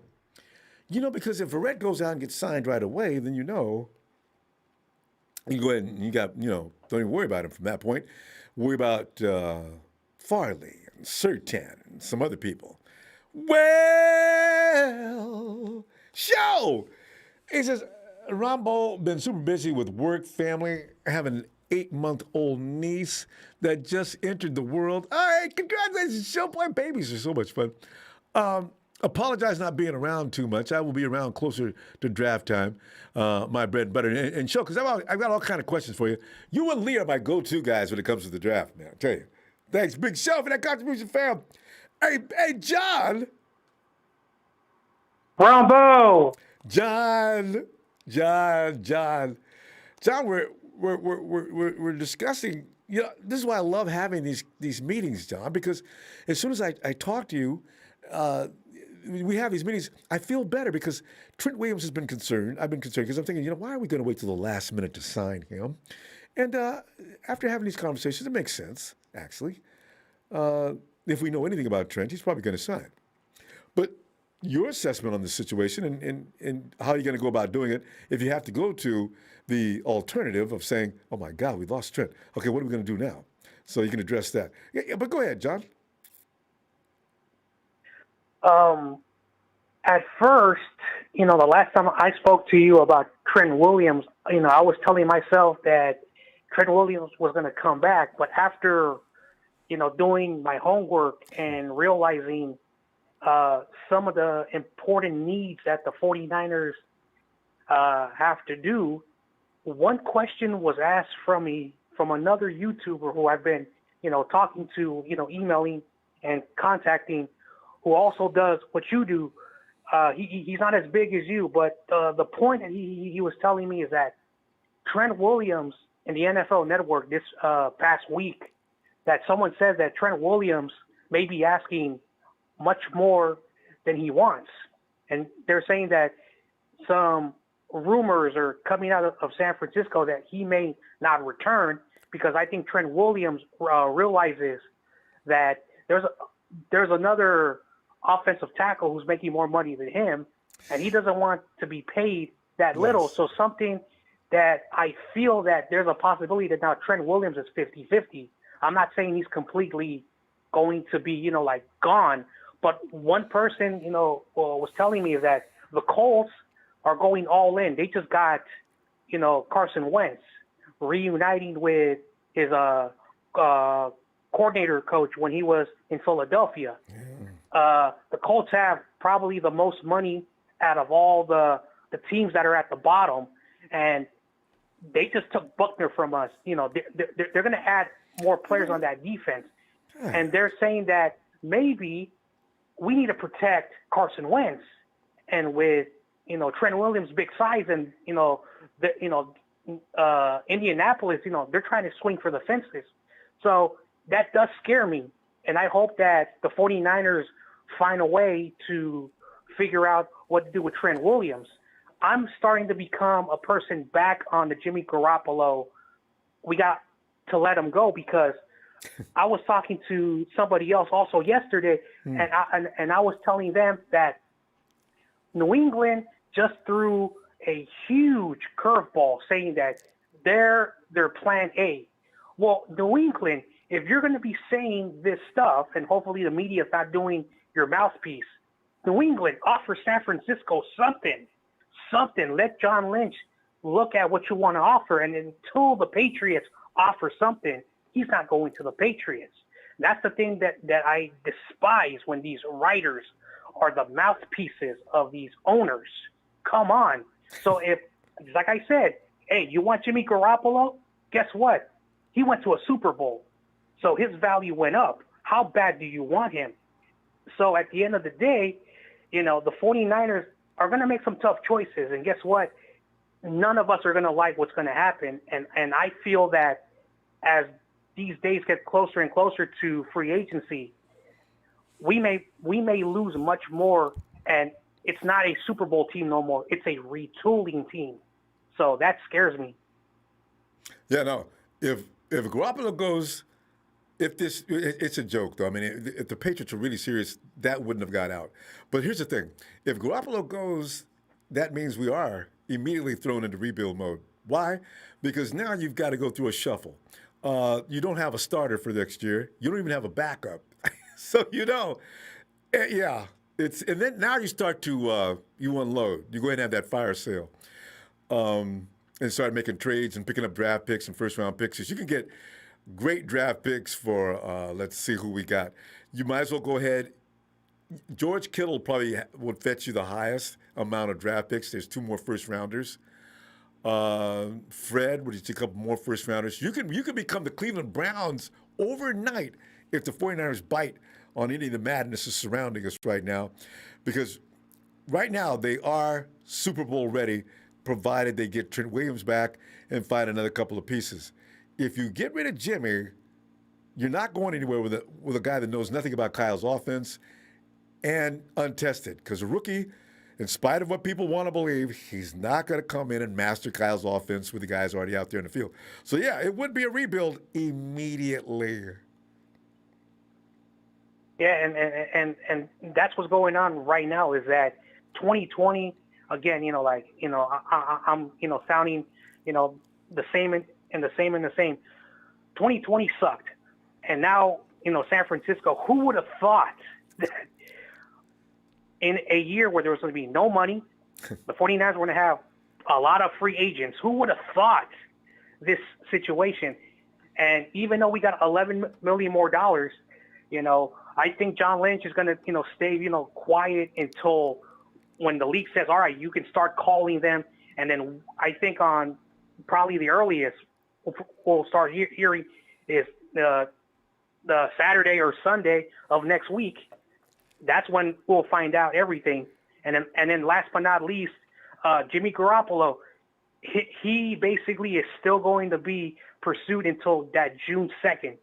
Once June 2nd and Jimmy Garoppolo's still on that team, he's the quarterback in 2021. So we got to wait until that June 2nd date if they don't cut him or whatnot. So a lot of questions. No, Kyle's not going to wait till June. That's too late.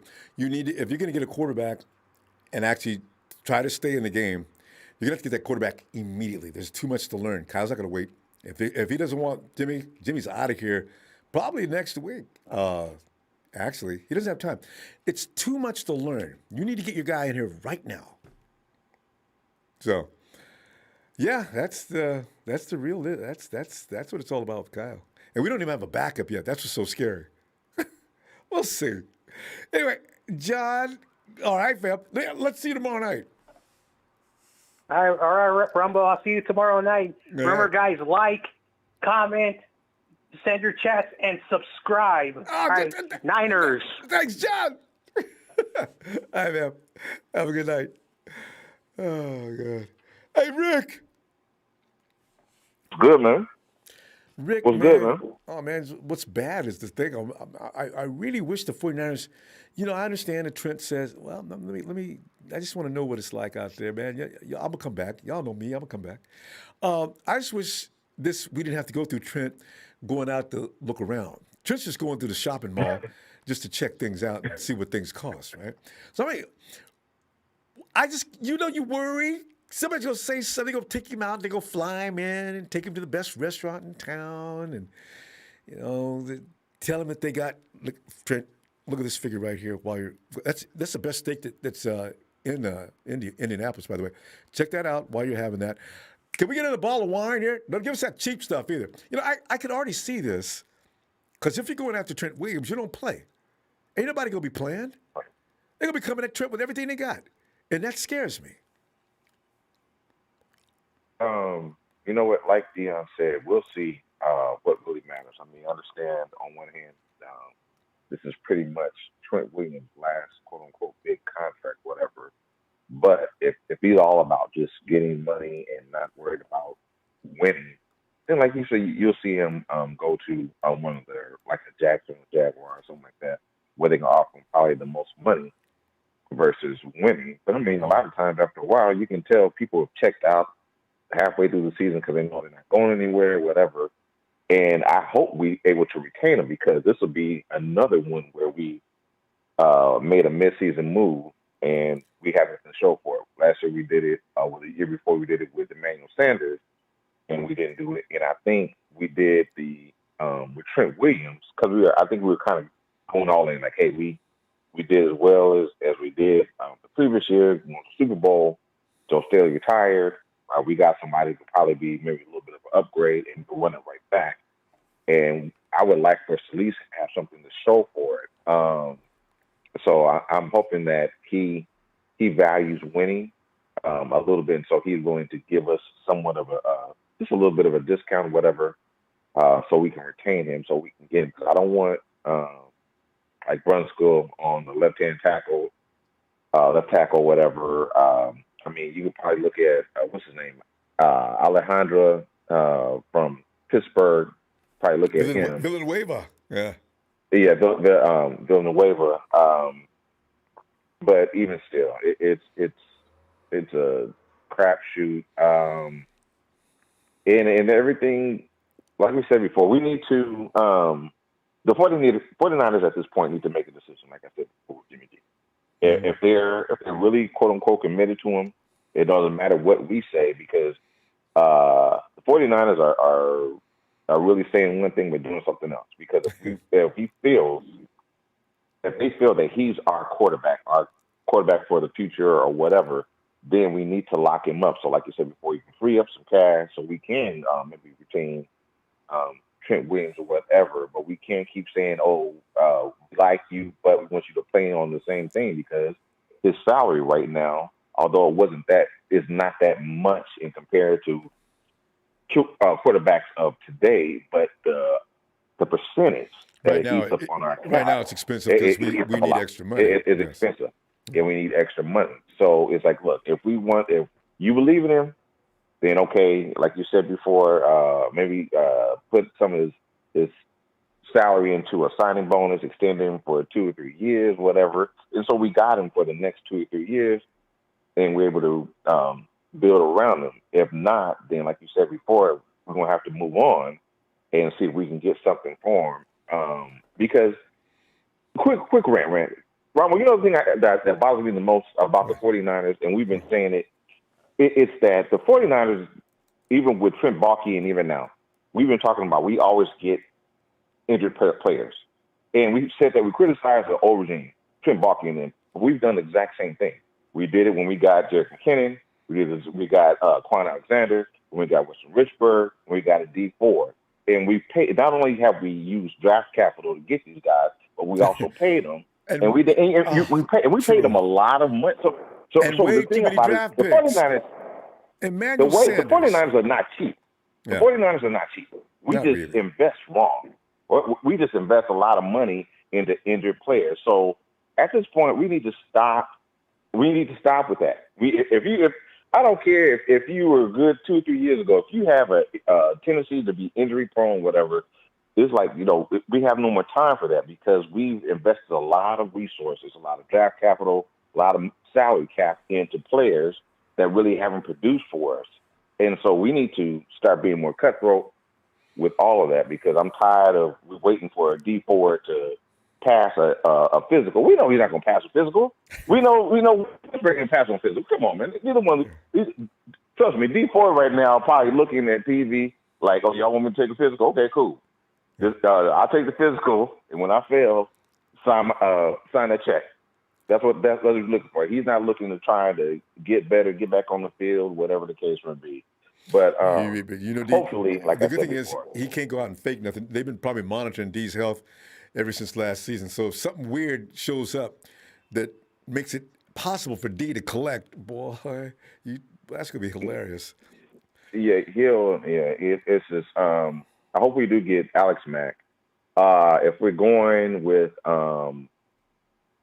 draft, I like Alihai Vera-Tucker. He's a tackle guard from USC. Rashawn Slater. I even like the guy Sam Cosmi from Texas.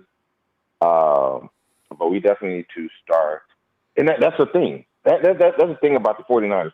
If we're going to commit to Jimmy D, extend him so we can start building around him and give him all the offensive line help and try to get Trent Williams and do a lot of draft with our offensive line because, like we said before, we need another edge rusher, whether we try to pay Hyder or try to look at somebody. You never know who's going to be part of the June 1st cuts, whatever.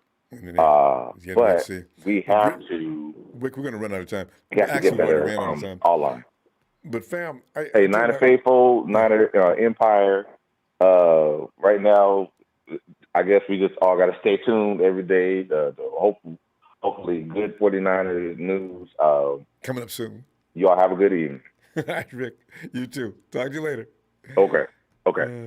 Yeah. Tony, man, you got to be careful, man. You can't say things like, he says, your voice is great. Keep on singing. Tony, man, I'm telling you, man, because that first thing I want to do is tiny bubbles in the wine make me happy. Hey, Sheik, stop me from singing here, man. Make me feel Ronbo. Go ahead, Ronbo. You got it. It's Sunday night. Yeah, hey, Sheik, you know how long I've been wanting to go. Hawaii is one of the places on this planet I've not been to yet. I got to see that. I've heard about it. Oh, The only thing bad I heard about Hawaii was the tourist areas are just that. I want to go to those places where the Hawaiians, real Hawaii people hang out, you know? So you want to avoid the tourist places. But, you know.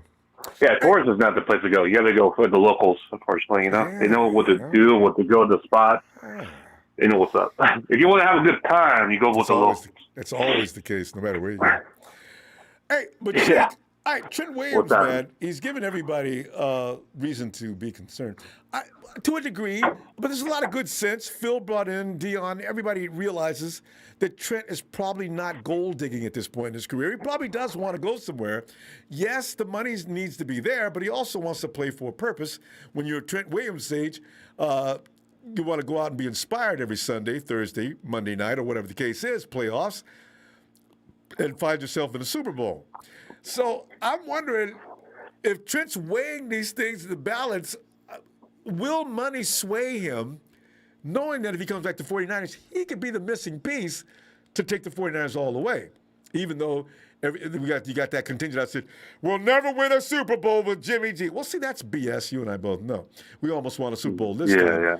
Had that defense tightened up a little bit the last few minutes. But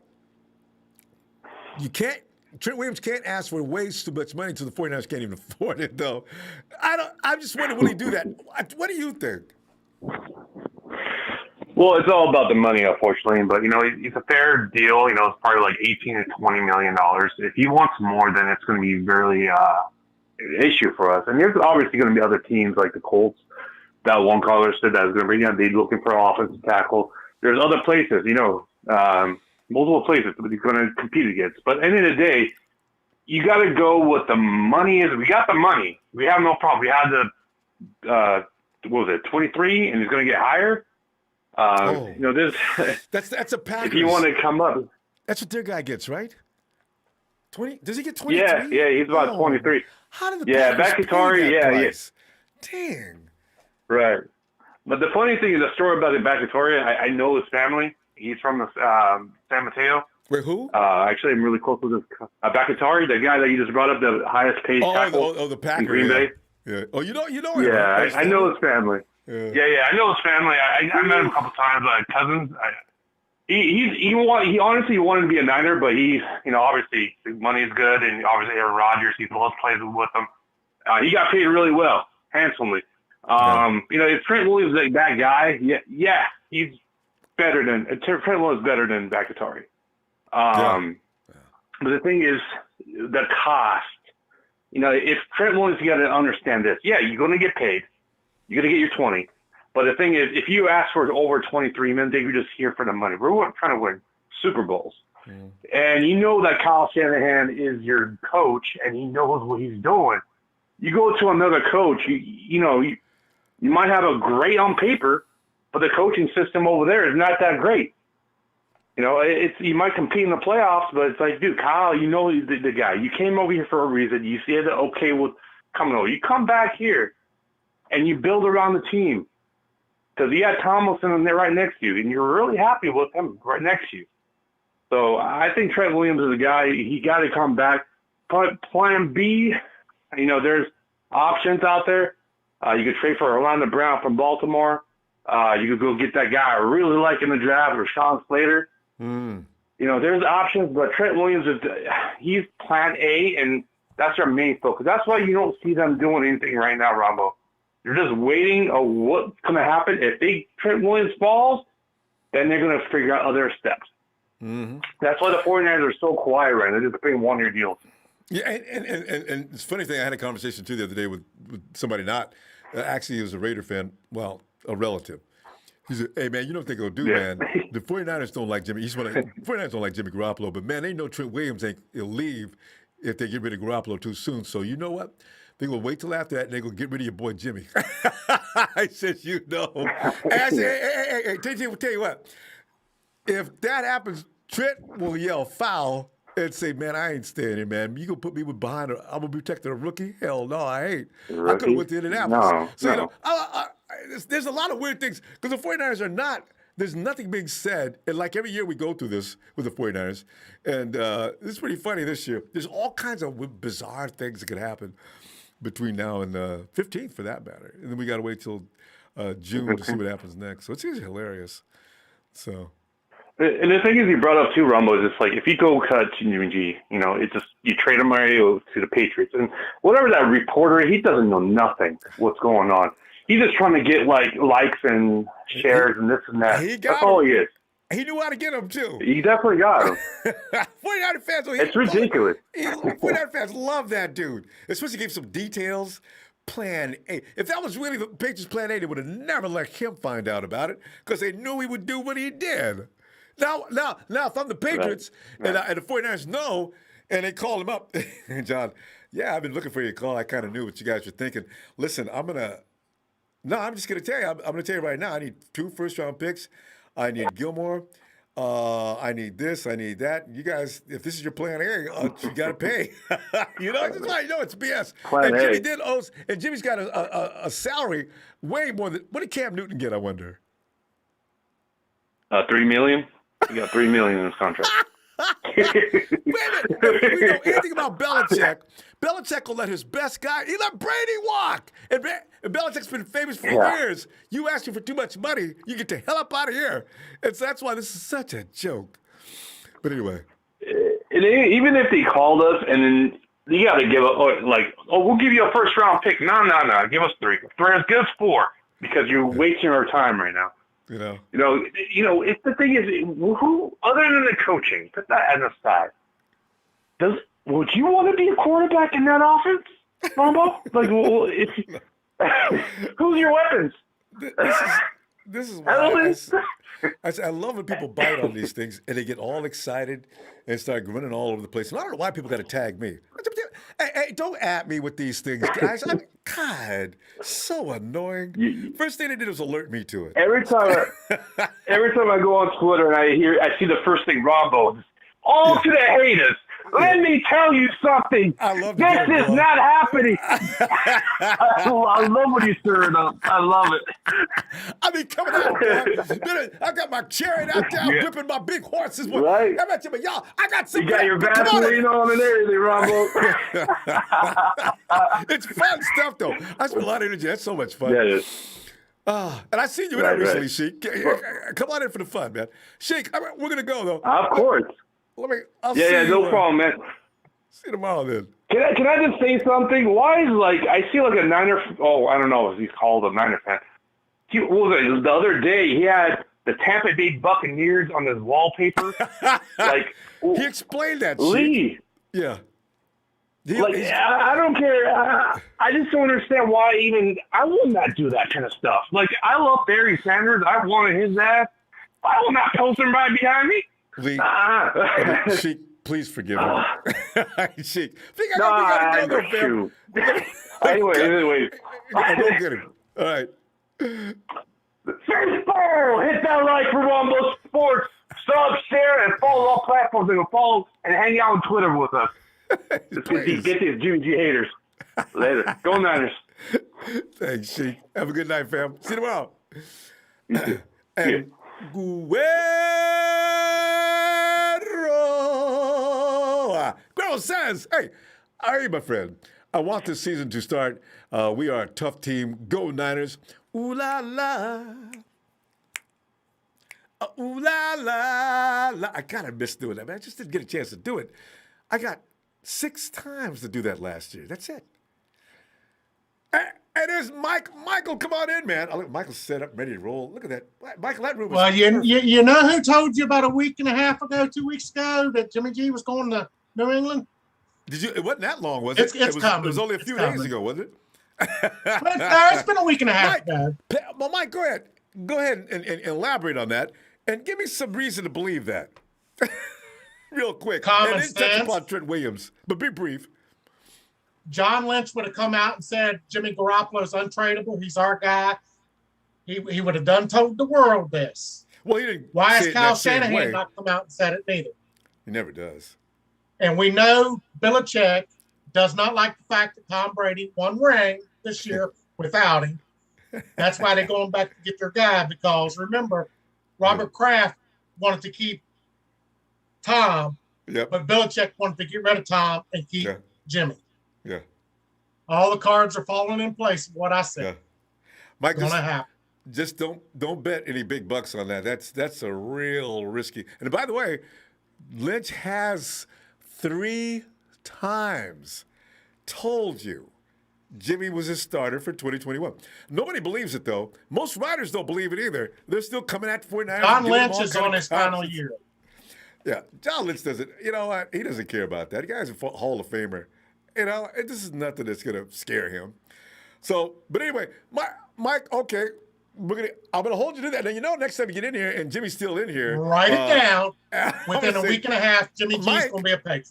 I said, Mike, it's 2 weeks gone by. I'll wait 3. Mike, I'll give you 3. 3 weeks, Mike.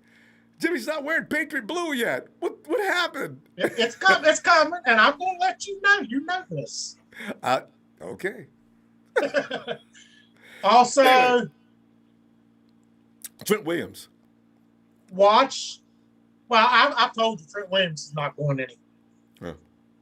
And, you know, Indy has a lot of things coming up. The reason why they're not going to spend big bucks on a left tackle is they've got the best left guard in the game that's on his final year, this coming year. They're going to have to put out $18 million for him. You know, there's a lot of players coming up for New England that's going to need contracts. I don't think they're going to blow it all on a left tackle when they've got one of the best offensive lines in the league right now. Well, I think PFF had them ranked number 1, their offensive line last year. I don't like PFF, but, you know, that'll tell you what, you know, 2019? Or 2020? Yeah. They were ranked pretty high last 2020, year. they had the best offensive line in the league. Well, I don't know if it was the best. The left tackle is not going to make it no more better. Oh, yeah. Okay. I mean, it will, don't get me wrong. But, I mean, they were ranked number 1 last year. How much better could you get than number 1 ranked? No, offensive line. Yeah, they. Michael, you're not talking about 2020, are you? Yes. The best. They were ranked number 1 in PFF. Best I could have offensive sworn line. they were ranked at number 5. Okay. Anyway, they were ranked higher than they should have been. What I seen was ranked number 1. I mean, okay. You know, 5 or 1 is still. It's still very good. That's still good. I mean, yeah. I just don't see him putting $25 million into one position, and that's what it would take to outbeat us. I think we're going to go up to 22. Oh. You know what? We will have the money. They know better. He would know better than ask for 25, though. I can't imagine Williams thinking that he's going to get 25. They may have backloaded. He's going to try. And see. Well, you know, somebody else is going to pay that, though, Mike. So it comes down to, does he want to play with a contender or does he want to play for the money? Because I people agree. who have lots of money. He's an idiot if he leaves. Yeah. You know, he can sit here and win. We're going to have the money because you're going to have $25 million. We've got almost $25 million in cap, so there's $50 million. Once we release the Richburg, we're going to pick up another $7 million. And D Ford has only $8 million guaranteed injury. So post June 1st, we pick up $12 million.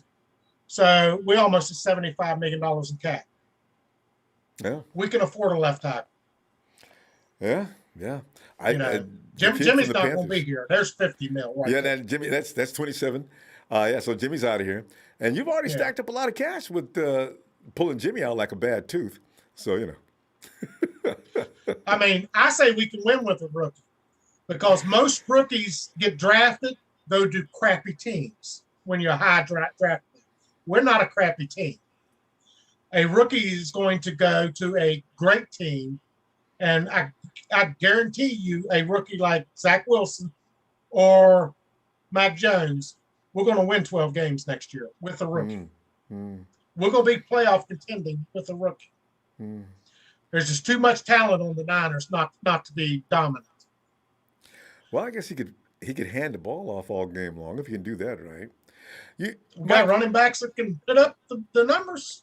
Yeah, that's true. That's true. Mike, you do know, though, Kyle Shanahan, you really think he'd want to go with a rookie at this point? I could see if this was 3 years ago, but you think he'd go with a rookie now? Well, the reason why I think they're going to go with a rookie is, and John Lynch also, because if they don't get rid of Jimmy Garoppolo, John Lynch is fired. Because if we have a bad season and let's say he gets injured week 3 and misses the season again, John Lynch is fired. And Kyle Shanahan's pretty much fired at that point, too. So everybody's fired. You go with a rookie, you get a 2-year free or whatever you want to call it. Mike, you do know, though, it also your PR makes a difference. Now, you get rid of Jimmy, that rookie comes in and fails. And, Mike, no matter what, it's a 50 – no, with rookies, it's about a 60-40 possibility that he fails his first year in the NFL because it's a little too quick for him to make that segue right into the NFL. So now what you end up with is fans saying, oh, yeah, we got rid of Jimmy. We picked up this rookie. We didn't have a backup. He knows nothing about the offense.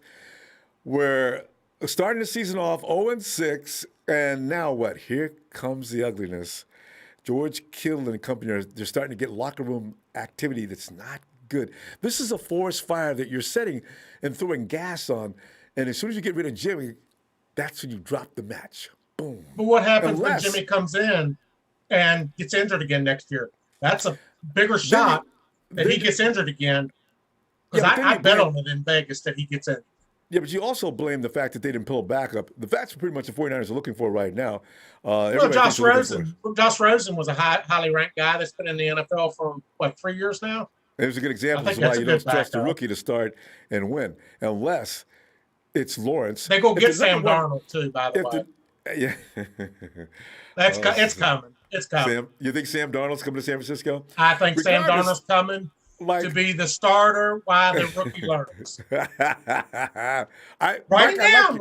I like it. I'm usually 99% correct on everything I say. Remember, you're probably going to volunteer anyway. So Mike, we got to go, though. We're out of time. Right. I like it. I like the spirit. We'll see you tomorrow. Write it down now. I'll be back in a week. Okay, I promise to write it down. All right. All right. Bye. You have a good night, and Mike. Subscribe, as everybody says. Yes. It helps. It helps keep you online. All right. Thanks, Mike. See you later. Bye-bye. Oh, God. Hey, Steven.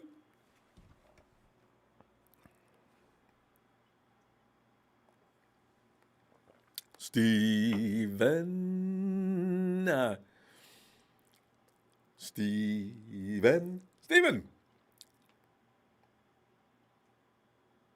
All right. Hey, bring in Mrs. Lewis's baby boy, Shay, brother to the man we call Ryan. Wait, did I get it right? What's up, Ronbo? Shay, come on in, man. Because, after talking, though, I can see,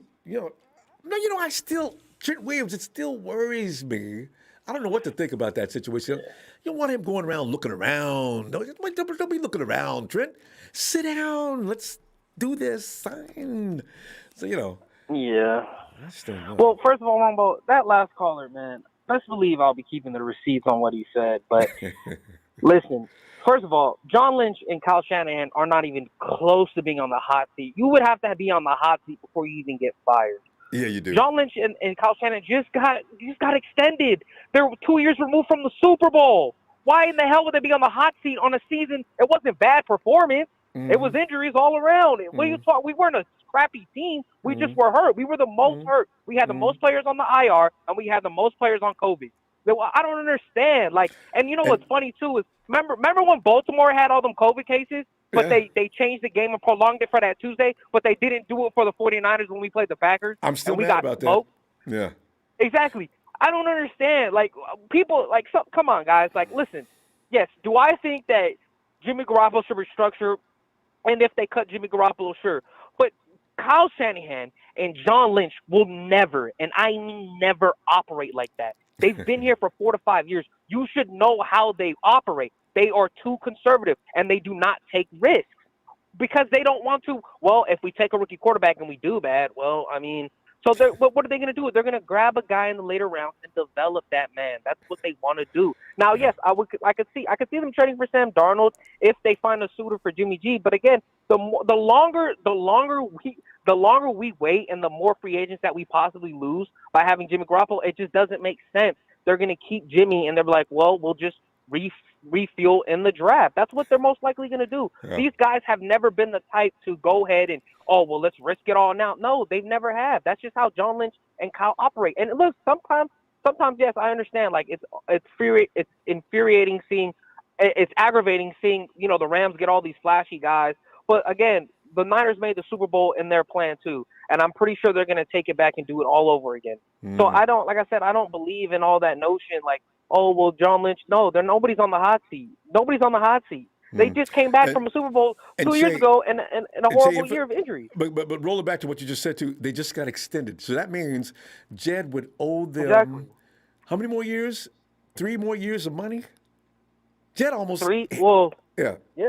Yeah. So Jed no, almost handcuffed himself. Kyle got what, 6? Yeah. Kyle got 6 and John got 5. So I mean, and that's 1 year down. So he would owe him 4 and he would owe Kyle another 5 years. That doesn't make sense, bro. Like, stop. I understand. Nearly a decade of money. No, that's. Listen, I like Grant Cohn too, but you guys are you're pushing too much in this media narrative and this fantasy world. It just doesn't make sense. But back to Trent Williams. All right, listen, Ronbo. Trent, I would love him. I would want to keep him back. I understand. I mean, I think it is a little bit of best of both worlds. I do think he wants to go to a contender, but I do think he wants his bag. Remember, he's already missed an entire year of game checks from Washington football team. So he's going to want to get paid, and I don't blame him. And I don't blame him for testing the market. The 49ers took this risk, and we weren't able to get a deal done before the offseason. So I understand, as well as I know Jason Verrett's testing. I would let Jason Verrett test. I understand people are like, well, he was our best cornerback. Yes, he absolutely was. But again, if he's not willing to take an injury incentive discount because that man has only played 1 full season and the 49ers took a chance on him, then goodbye, bro. You could be a liability to somebody else because you ain't going to be one for the 49ers. We've already taken too many risks on a lot of injury players, and we don't need you either. What, did you post up there in the chat that Jason's out looking, searching about now? Did you see that somewhere? Yeah, Jason. He one of the 49ers beat reporters had said, and he was on a podcast too. And they also on Instagram they were liking, a lot of players were liking that Brett's going to test the free agency. So I mean, it looks like it could be true. But I was just seeing the other day too that the 49ers were looking to extend him and Trent after they were able to open up the money. But we'll see what happens. Like I said, the closer we get, the more the rumors will swirl, Ronbo. But again, as far as Trent, I hope we bring him back. But if we don't, then I would say this. The money that you would have given Trent, you could give to an elite pass rusher like Carl Lawson or Yannick Ngakoue, somebody that will replace D-Ford immediately. And then in the draft, you can draft the left tackle and draft some O-line and then draft the cornerback and stuff like that. So I wouldn't say it's end of the world. I would say that losing Trent would hurt us, but I wouldn't say it would hinder us because, like I said, Kyle's a genius. He's going to make it work with whoever he had out there. I don't remember, the Falcons having a supreme left tackle or right tackle. I don't remember the Browns having a supreme left tackle or right tackle. I know they had the Matthews kid that was a decent right tackle for Atlanta, but they didn't have like an all-worldly left tackle like, Trent was. And it would suck to lose him, but I think the most important position is the center position because Alex Mack would immediatally boost this offensive line. Oh. Alex Mack does a lot of the pre-game stats. He does a lot of the pre-snap calls, and he reads the blitzes. Nobody on the line besides the center does that. And that's why that Dolphins game when we were getting blitzes because we had Brunskill in. Brunskill doesn't play center, guys. Like he didn't know what he was doing. He didn't know any pre-snap calls, any pre-snap audibles, which way to block. He doesn't know that because he just got thrown in there, man. Yeah. So it was unfair. I think Alex. And that game he snapped the ball over the head of Was that him who snapped the ball over the head? Was that Jimmy was in that game? I He think snapped the it ball was over. either him or Guasu. It was just terrible, though, Ronbo, because, again, remember, we didn't have our starting guy, Richburg, and then we ended up, Garland ended up getting hurt and being out for the season. And then, we had to run it between Brunskill and Grossen. So, like I said, these guys were just thrown into the wild, right? Like, you're thrown into a pack of wolves. So, I just think that getting Alex Mack will be a foundational piece for us. He would immediately boost the interior and the O-line. And then, like I said, if they go a cheaper route, Villanueva got paid $6-7 million. You could bring a vet in there if you don't want to draft Rashawn Slater, Darrishaw, or Dylan Radunz. Whichever route that they want to go, either draft or free agency, that's fine with me. But I do think that if we do not re-sign Trent himself, please go get a premier edge rusher to make that defense. I will always make this. I know we got to go, Ronbo, but I will always make this example. 2018, we had the worst pass defense. Remember, Ronbo, we only had one forced turnover, and that was because Dante Exum picked off old man Phillip Rivers. What did the Niners do the following year? They brought in Nick Bosa, they brought in D Ford, and we have one of the best generational defense for passing at least, and we were top one. So I will always make that. Pass rush helps coverage. Remember that. Oh, absolutely. So, but that's it, Ronbo. Shout out to my TNT guys. Thank you, Ronbo. Hopefully we'll be on for Monday Night Raw, brother. We love you. Thank you for production, for hosting the show. Thank you for always coming on and giving us a platform, Ronbo. You take it easy, brother. Hey, thanks. Hey, appreciate you, fam. Be looking for you tomorrow. Be back. And it's Guerrero. He says, dang it. And they still don't believe it, Jimmy. What's wrong with these people? Go Niners. Nah, Jimmy's gotta somehow not get hurt this year, or else throw him to the wolves. Hey, Christopher Engler, hoping for a healthy season and good draft. Stay strong, fam. Hoping for a good season. Peace, 49er fam. Christopher, thanks for the contribution. Here's the thing. Jimmy's not the only guy that's got to stay healthy. This is what really worries me, too. We got a whole army of guys that consistently get hurt. They don't get their names called, but we all know who they are. Hey, Jamie! That's a bit of Jaime out. Jamie. You there? Jimmy, come on in, man. We're worried about Trent Williams tonight. Are you worried about Trent Williams? No, I don't really care if it goes or not. And I love the way you say it, too, as a matter of factly. No. What's so funny, though? There's some really attractive options out there. When you look at I don't know. I've never heard of a guy. That's got to be the fastest lineman in the NFL. 4.5? Are you Which serious? one was that? Taylor Moton. The Panthers are, for some reason, I guess they don't have, like everybody else, they don't have any money. They haven't paid Taylor, and his contract expires this year. He was a second-round pick, I think, so they don't have to go a fifth-year option. Taylor Moton is huge and fast. Nice. So I says, man, you guys, really? I read it. I thought it was a typo. Yeah. 4.5. And he's a tackle? Yeah. That's nice.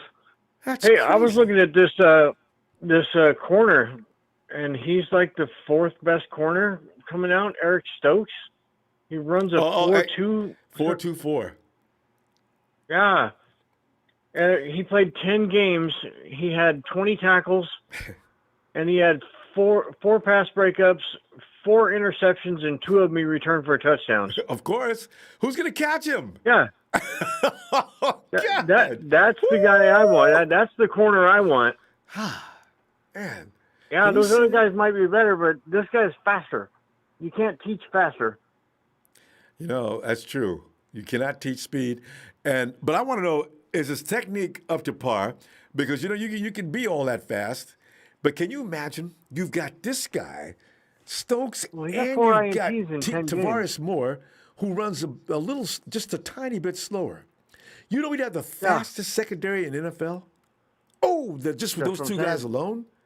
And, this guy's going to go lower than Surtain, Farley, and Horn. They're all projected to go up higher than this guy. I know. So we could probably snag something up above, like a lineman or a quarterback or whatever, and then grab this guy down below Pick a up little Stokes in bit. the second round? Yeah. Because you know what? What? I like that idea, actually. Yeah, because he's going to be there around the bottom of the first or early second. Like, we can get up there and grab this guy no matter, we can do it. I just hope they're thinking about it. Like, this guy's freaking fast. He played for Georgia. Now let's Georgia play the wasn't Chiefs and all that, because the Chiefs got Speed City, right? They got speed all over the field. Okay, now let Tyreek and his friend Hardman run out there and see if somebody ain't in their face the whole time. Oh, I love that. Yeah. And we're the NFC. We don't even got to worry about them all year long. So we're gonna be like, you'll probably have. It'll work good. I just hope they're looking at getting somebody. I don't want no slow guy like that one, the Surtain. I don't want nobody that slow. Is Surtain slow? What? I got to go well, watch. Like I haven't had a chance to watch these guys yet. But the thing is, he's getting a lot of press. Yeah, he's the best guy as far as using your head and being in the right position. He's the best guy, Surtain. Yeah. But I don't like it when he can't run down the field stride for stride with a guy, you know. Yeah, because you're gonna get smoked eventually. And Richard Sherman was a smart guy, but it played out in the Super Bowl. He got smoked twice. Yeah, he got smoked. I just don't believe it. Yeah. But anyway, you're right. So there's Farley and then the Stokes guy. I'm going to keep going down the list. I got a list of 10 guys to go through. I'm going to check all their 40s. Mm-hmm. But so far, Farley and that guy are the only two guys that can run a guy down that I can see. Yeah, Farley's 4.3. Is it 4.2? Yeah. 4.3. Barely 4.32. I mean, he's really fast. 4.3 something. Yeah, he's low 4.3s. So, yeah. So, other than that, I haven't really been looking at it. No, you got to have technique. But if you're gonna, we had a hybrid defense anyway. We were playing man and sometimes, and we were also playing zone. We'd shift back and forth.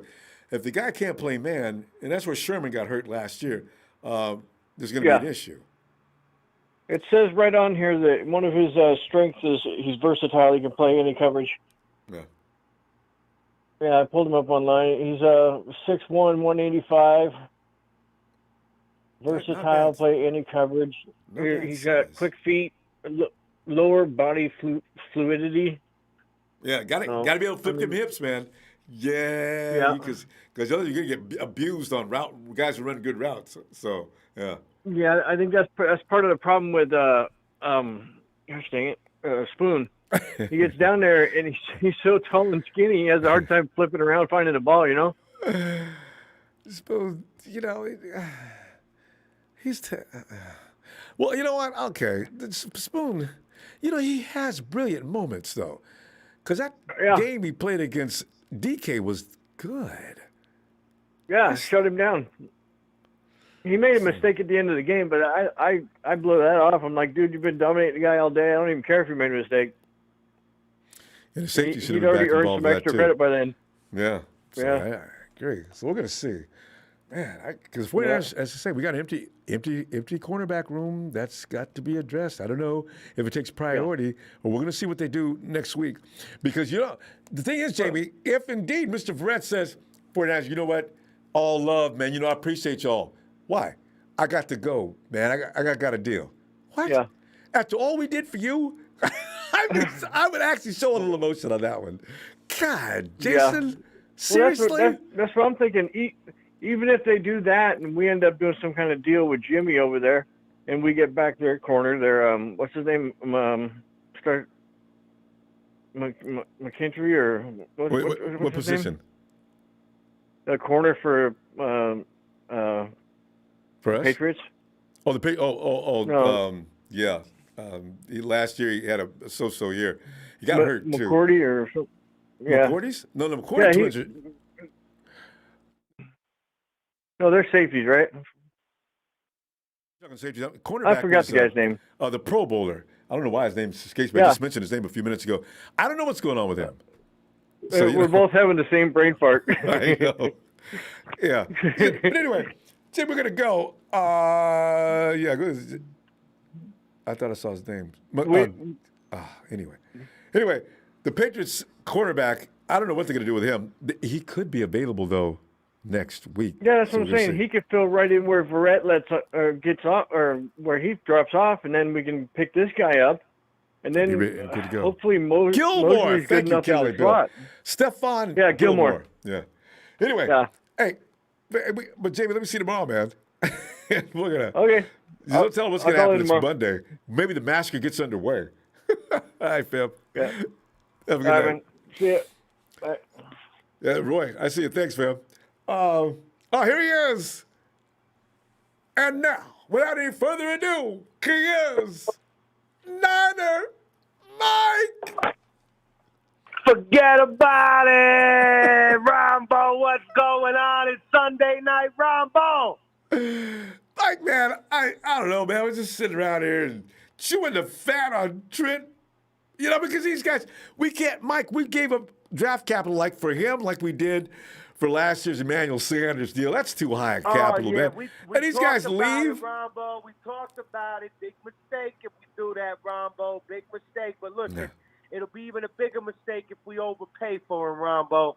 All right, it'll be a bigger mistake if we overpay for him. So can't get into a bidding war. I've heard some good ideas on here tonight, Ronbo. I really have. You know, shout out to you as always. Shout out to all the faithful and the callers all calling on tonight. I've heard some good ideas. I've heard some bad ideas. You know, always. But listen, hey, I gotta say, Ronbo. Look, you know, we're gonna do probably maybe flashy, but more than likely unflashy, because that's just kind of been, you know, Shanny and John Lynch's MO. You know what I mean, Ronbo? They really haven't done too many splashy moves, if you will. You know, we've been doing. We're pretty active with trades, though, Ronbo. Right? You know what I mean? We're pretty active with the trade. True. When it comes to the draft time, getting around the draft, they have been pretty active around the draft. So, you know, we'll see. I do want to touch on this, though, Ronbo. All right, because listen, now you and me, we don't always agree on everything. All right, right? Here it comes.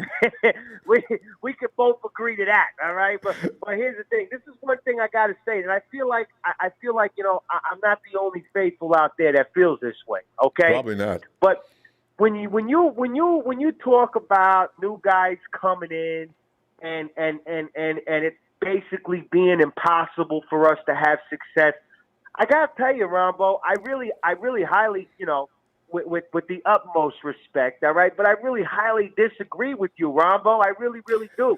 And one of the things I'm going to point to, hey, look, come on, Ronbo, come on, forget about it. Listen here. Look, one of the things I want to point out to you to back up what I'm saying here is look at what happened even when Jimmy G came in, Ronbo. All right? When Jimmy G came in, he came into a team that, we lost a lot of close games, but we hadn't won a freaking game yet. And here this guy comes in through a mid-season to late season, I guess you can call it, a pickup, and he comes in and he rattles off 7 straight wins real quick, Ronbo. 5. With the same team, with the same playbook. Now look, I know what you're going to say. I know you're going to say that Kyle dumbed down the playbook and made it simple for him and all that. But listen, hey, I don't give a shit what they got to do, Ronbo. We're freaking winning games. You know what I mean? We're winning games. If we're winning games, we're winning games. And I'm sorry, but I feel like if you get somebody that actually has the talent to do it, then you're going to be all right. That's what happened with Jimmy. Jimmy has more talent than C.J. Beathard and has more talent than Nick Mullins. So when he came into the game or when he came onto our team, we won a lot of the games that we were losing by 3 points and 2 points and all that. We ended up winning those 7 games because we had enough talent at the quarterback position to do that. Now, I feel like if we do that again, obviously, you know, this time it would be, you know, replacing your one true love, old Jimmy G over there. Right? But I got to tell you, listen, if we can get the talent in there, Ronbo, with the way Kyle Shanahan draws up, sure, you want to see your guy progress into it and evolve in his system and obviously learn and know his system like the back of your hand. That's what you would like to see over time. But, I mean, Jesus, Ronbo, let's be friggin' honest here, all right? Let's get real, all right? How many times we already were. Well, look, we're getting real, but let's get real to the real bullets here. The real bullets are, I'm sorry to say, but with the way that Kyle Shanahan draws up the friggin' offense, I mean, if you get a quarterback that has a decent amount of talent, you can make those throws, Ronbo. You know, I mean, Jimmy has a couple of the throws, you know, that either they get intercepted or it looks like a great throw that he'll zip through a window maybe. You know what I mean? When he throws those 15-yard dig routes or whatever over the middle, he can fire a couple of those a game. Usually one will get picked off. Maybe another one will get tipped. But for the most part, George or somebody will come down with a couple of them, But at the end of the day, there's no doubt in my mind that if you get a really good quarterback with the way he draws up the plays, they can make those throws to those wide open guys, Ronbo. They can make those throws. That's why Jimmy was able to come in and be successful, And for what it's worth, hell, let them freaking earn their paychecks, Ronbo. I got to tell you, for being a fan, and you could agree with me this, Ronbo, being a fan for so freaking long. Listen, I'm starting to really get freaking sick and tired of these crybabies complaining about, he's making $15 million, I need $18 million. You guys are playing friggin' football, for crying out loud. You know what I mean, Ronbo? Yeah. They're playing football. Having fun. Yes. If Trent wants to go after a friggin' bag, listen, anyone that knows Night and Mike knows I never tell you not to go after a friggin' bag. All right? You always go after the bag. You do what you got to do. But when you're in the game for a certain amount of time, you don't really so much worry about the bag, Ronbo, as much as you worry about what level you're on. You know what I mean, Ronbo? There's levels, Like, right, when you first started this channel, right, you was at a small level. Now, when it comes to, right, people talking 49er football, when you go on YouTube, everyone knows Ronbo Sports. Everyone knows Ronbo. When it's during the season, you get about, 1,000 viewers in here or over 1,000, right, Ronbo? And you built into that, you got yourself on that level. And so when it comes to the guys that want to chase a bag, go ahead, go chase the friggin' bag. You want to go over there and protect Carson Wentz in Indianapolis, go for it. Go knock yourself out. But don't cry when you're at the end of your career and be one of them guys that's trying to jump on the winning team's bandwagon, so you can go get a cheesy ring that you really didn't work for. You know what I mean? Because that's what a lot of guys do. You know what I mean? That's what a lot of guys do. And then other guys want to cry about why they don't got a championship. So look, if a guy wants to chase the bag and he doesn't want to be here, good for him. Yeah. Go over there and handle that. Yeah. But we need guys over here, Ronbo, that are ready to win. We're ready to win. We want to win. We want to win now, right? And dedicated so to the game. That's what it's got to be. Yeah, Mike, the bottom line is if this guy's passion is more about the cash than it is kicking ass, we don't need him. Because you know what? That's going to show up on the field. It is going to show up on the field. It showed up last year. I mean, come on, let's be honest. Listen, I know everyone likes Trent Williams. They talk highly of him.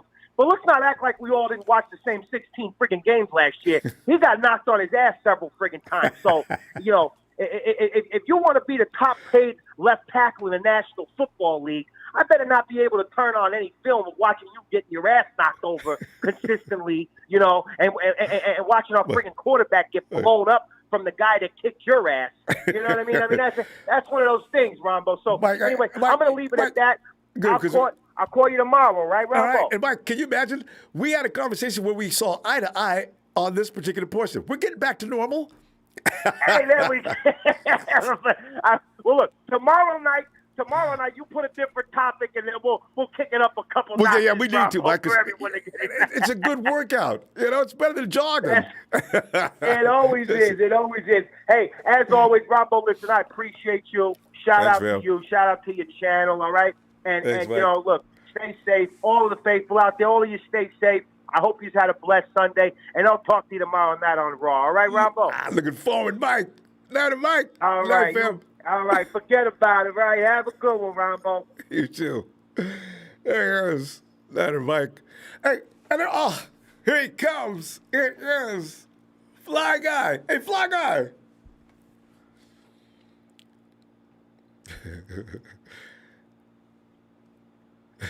I always can't imagine what he has. He's the guy that said you're paying $50 million for two players.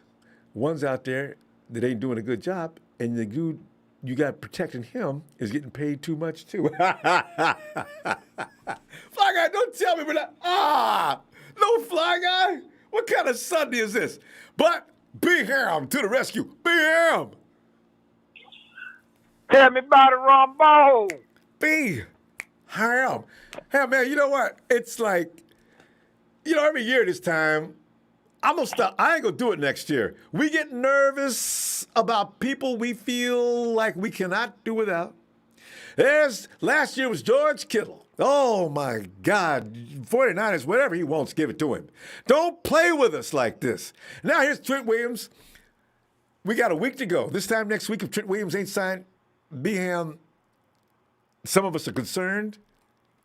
Are you concerned? No. Okay. One reason I'm not concerned is this right here, Ronbo. If we had still had we're gonna build from the inside. Old Balky. BM, your mic. Get up close to your mic. Go ahead. If we still, I was saying, if we still had, we're gonna build from the inside. Yeah. Old Trent Balky. Trent. I would be worried. Yeah. Ronbo got a general manager who played this sport. Yeah. He know what a team looks like. True. In 3 years, we was in the Super Bowl with a team that him and the coach built.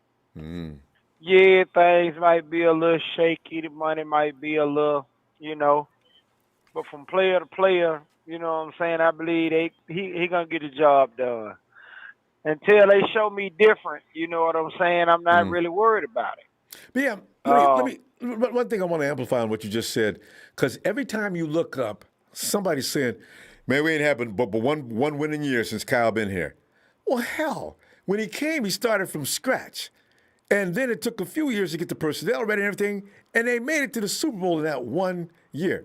This is why I go through Twitter. I try to stay controlled, but that ungrateful, what are you talking about attitude kills me. I mean, this is why Ronbo, WTF? This is what we all got to look at, Ronbo. We was not in the Super Bowl. And, I gave you the breakdown, too. Jim Harbaugh came. We go with 13-3, 12-4, 10-6, and 8-8, right? Yep. Yeah. We're steadily going So, downhill. I mean, steadily going down. Every year we was declining. And I mean, when we came in, we didn't get Patrick Mahomes. Who knows where we would have been if we did? True. We didn't get what's his name? We didn't get the guy we talking about trading for now. Watson. So I mean, yeah, we had Brian Hoyer, man. You know what I'm saying? Brian Hoyer and these other two balls that's on the roster. But do you agree that every year it's a gamble. You don't know who's going to turn out to be a star in the draft. This is why when people say, man, the GM sucks, man. He should have known, get this person. How you going to know? Who knew Russell Wilson was going to be one of the best quarterbacks of all time? All right, look at it like this, Ronbo. They're saying that Urban Meyer is finna get he's coming into the league and he's gonna automatically get his franchise quarterback. Okay. That sounds good. Yep. Don't let it not work. But what if it don't work? You know what I'm saying? If Trevor Lawrence messes up, I'm going to lose my mind laughing because, see, this is what I'm talking about. Just because your name is Trevor Lawrence and your name is Urban Meyer in the NFL, this don't mean a damn thing. That's what I'm saying. You get in here, it's a different story. There's grown men out there, man. It's going to be, So, That's why I say. I watch a lot of sport. I watch a lot of sports commentators and the guys that played the sport. You know one thing they say? What? If you got a weakness, the NFL will We'll find expose it. Yep. They will find it and they will expose it.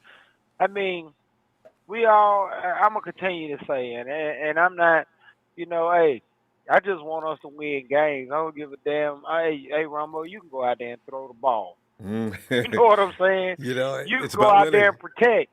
Yes. But the thing of it is, man, we can't win when we don't have, one, Class A, speed for our players to get out there. Two, we don't have an offensive line to block the goddamn quarterback. You know, the And don't get me trenches. wrong, I agree. I wouldn't mind Trent Williams, but like the last guys just said, hey man, I need to not see you on your back pockets. If you be on your back pockets too much, that's a problem. Trent, you know what? Yeah, man. I'm gonna give Trent. I'm gonna give him the benefit of the doubt. You know what? He been off for a year.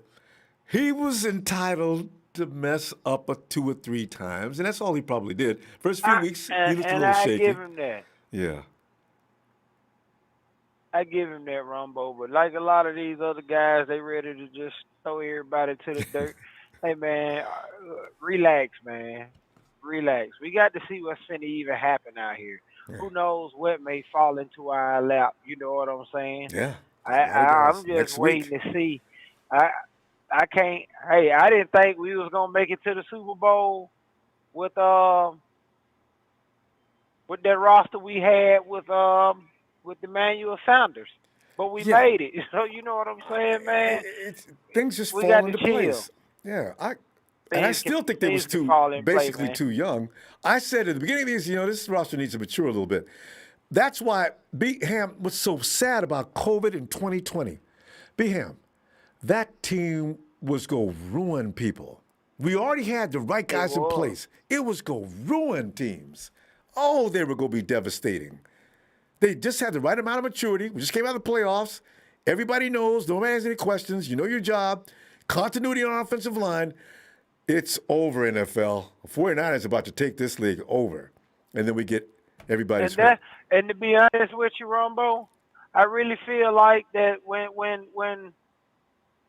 you talk about why we hadn't heard or we hadn't seen, anything from John and them talking about what we're gonna do or the direction we're gonna go in, they feel the same way. If we can get this, if we can get these guys blocked, then we are legitimate contenders.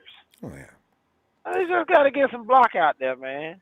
You still got one of the best linebackers in the NFL. You got Nick Bosa playing on your defense. You got no one telling what Javon Kinlaw is going to look like this year. If Nick's back, that means also that Eric Armstead is back. See, this is the thing. There's only a couple of pieces missing, and I'm sure the 49ers are going to find a way to fill that in. It's not need to go through no attitude of we need to rebuild. That's BS. So we're going to find out. BM, can you get back here tomorrow? I always feel like a conversation's too short with you. We got to go. Yeah, I can try, Ronbo. I should be road? doing anything but working, man. Right. I'm at home right now. Oh, okay. And you eating too, huh? My old lady made some egg rolls, man. Homemade. So yeah, man. I know what that's like. Yes, indeed. I'm that dude that goes into the restaurant and they run out of egg rolls. And I'm not an egg roll fan, but if they're done these right here is jumping. Anyway, we have enjoyed those egg rolls. I'm gonna see. Hopefully, I'll see you tomorrow. All right, Ronbo, man, you be easy out there, man. You too, fam. Good night. Oh yeah. And let's go check and see if the fly guy has returned. Ronbo. Yeah. Fly guy. Good, Ronbo. Hey, Fly guy, man. I've just been looking forward to hearing from you, man, because I know if I tell you about this is how you had me in tears laughing last time. Because I know you're not worried about Trent Williams. Nah. I'm gonna tell you why. I know. It's proven last year that the year before last year we went to the Super Bowl without Trent Williams. The year we had Trent Williams, we had 2 quarterbacks injured. So it's proven that you can have one good offensive lineman and have a bad offensive line. So what we got to do is use that money we're going to pay that one guy, go and get some good guys to fix it up. It's simple. We can't just pay one guy and then have four guys bad on the line. We had to fix it up. Like go get some more guys Whoever play better, be the starter. And divide that money up and get more people. Yeah. Have them fight it It's out. like we're gonna Which one's waste best? in let's say Trent get injured. Now we got the money sitting on the bench. Yeah. We have to spread the money around. We can't be making dumb moves like that. Flack, are you married? Nah. Because when you're shopping with women, it's hilarious because what you do is she'll want the Armani or something, the high end thing, Dior, things that purse that would cost like $2,000 or $3,000 US.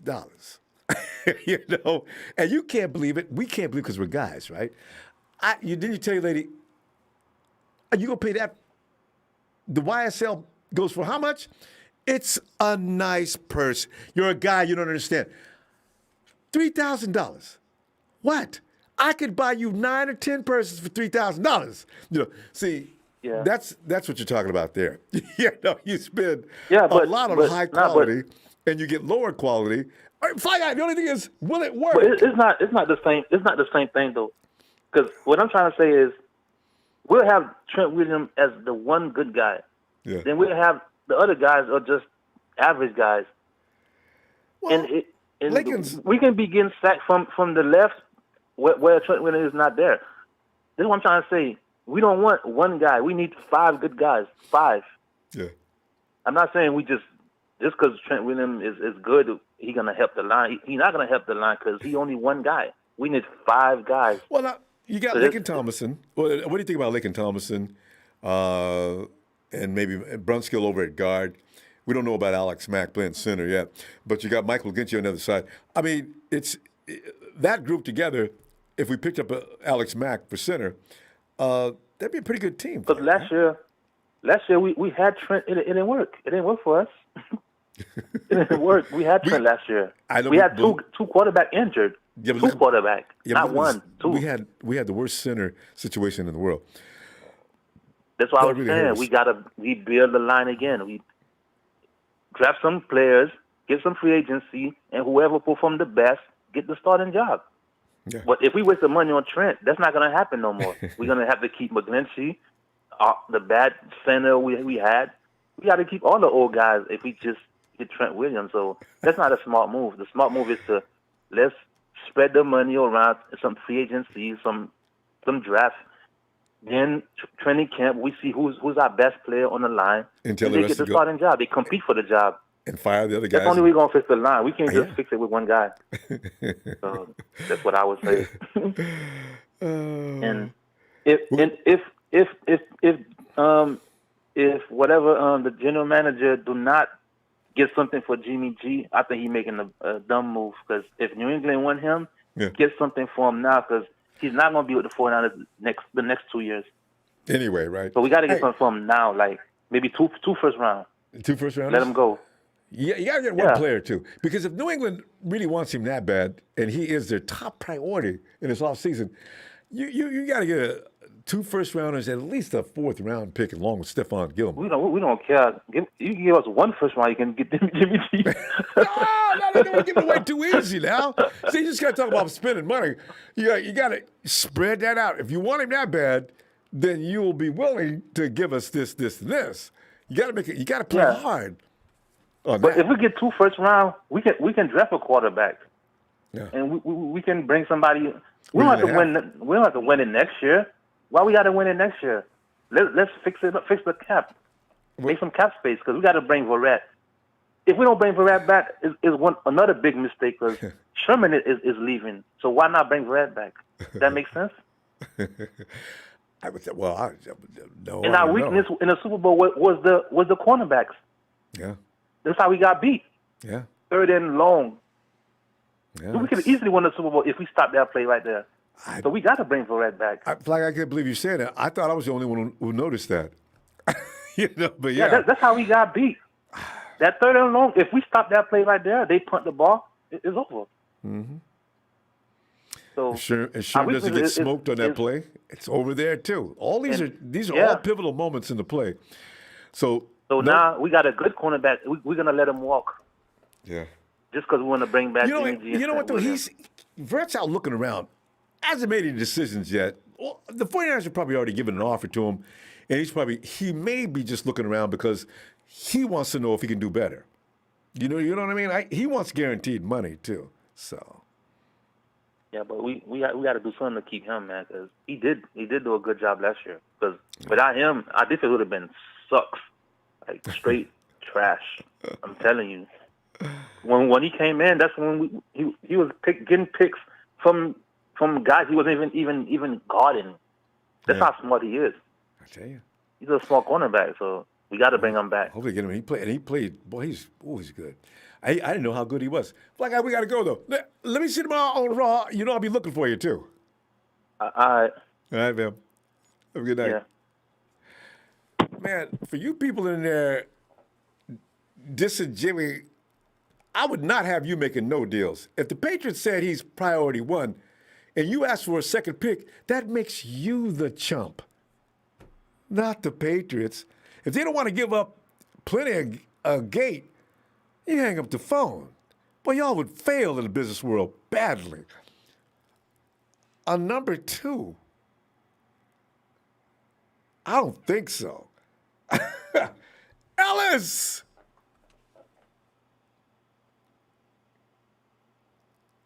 Ronbo. Ellis. Man, Ellis. Yes, sir. It's always, we have some people coming in you can depend on. You can always depend on Mike to come in and scare the bejesus out of Ronbo. And then Fly Guy, who always comes in, he's that dude that you never know where they're going to come from. But when you get through listening to it, you're not sure if you're insane or they were insane. And then Ellis, there's you, who always makes clear sense, and you never rub in the wrong direction. I love the variety of people we got calling in here. Hey, wait, Trent Williams, there's a little bit of concern about Trent. Ellis, are you concerned about Trent Williams? Well, I kind of said a while back that I didn't want us to, break the bank for Trent Williams and really put ourselves in a financial obligation unnecessarily, considering we have done that repetitively with other players in the past, i.e. D Ford, and the list goes on and on, man. If we didn't make those mistakes, then we could afford to do something like that with Trent Williams right now, because we probably would have had a lot more cap saved. We would have managed our money a lot better, and at least our things would have worked out. But again, I think we can really make up for the offensive line in the draft. Like somebody had made I don't know if that was on here or somebody had gotten drafted 2 offensive linemen. One of these organizations in the past, and it had benefited. I just feel like we need to make sure that we take care of the offensive line, because our quarterback has to be protected no matter who it is. No matter if it's Jimmy, I don't care who it is. We need to make sure that offensive line is concrete. If we don't, if we don't get Trent, and we have a lot of money to get. Otherwise, I keep hearing the Villanueva, a guy. Is that Pittsburgh? Is that where he got it? Steelers, yeah. So I'm just, and he's just one of the few that are available. And then, we got to get Mack in there.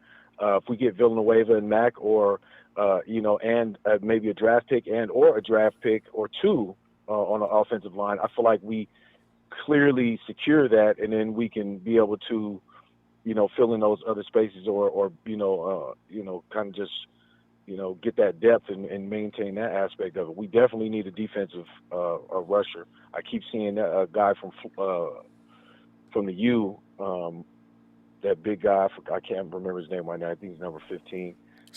Is that, wait, Quiddy doesn't go to U, does he? No, Quiddy's on the he's a Wolverine. Ah.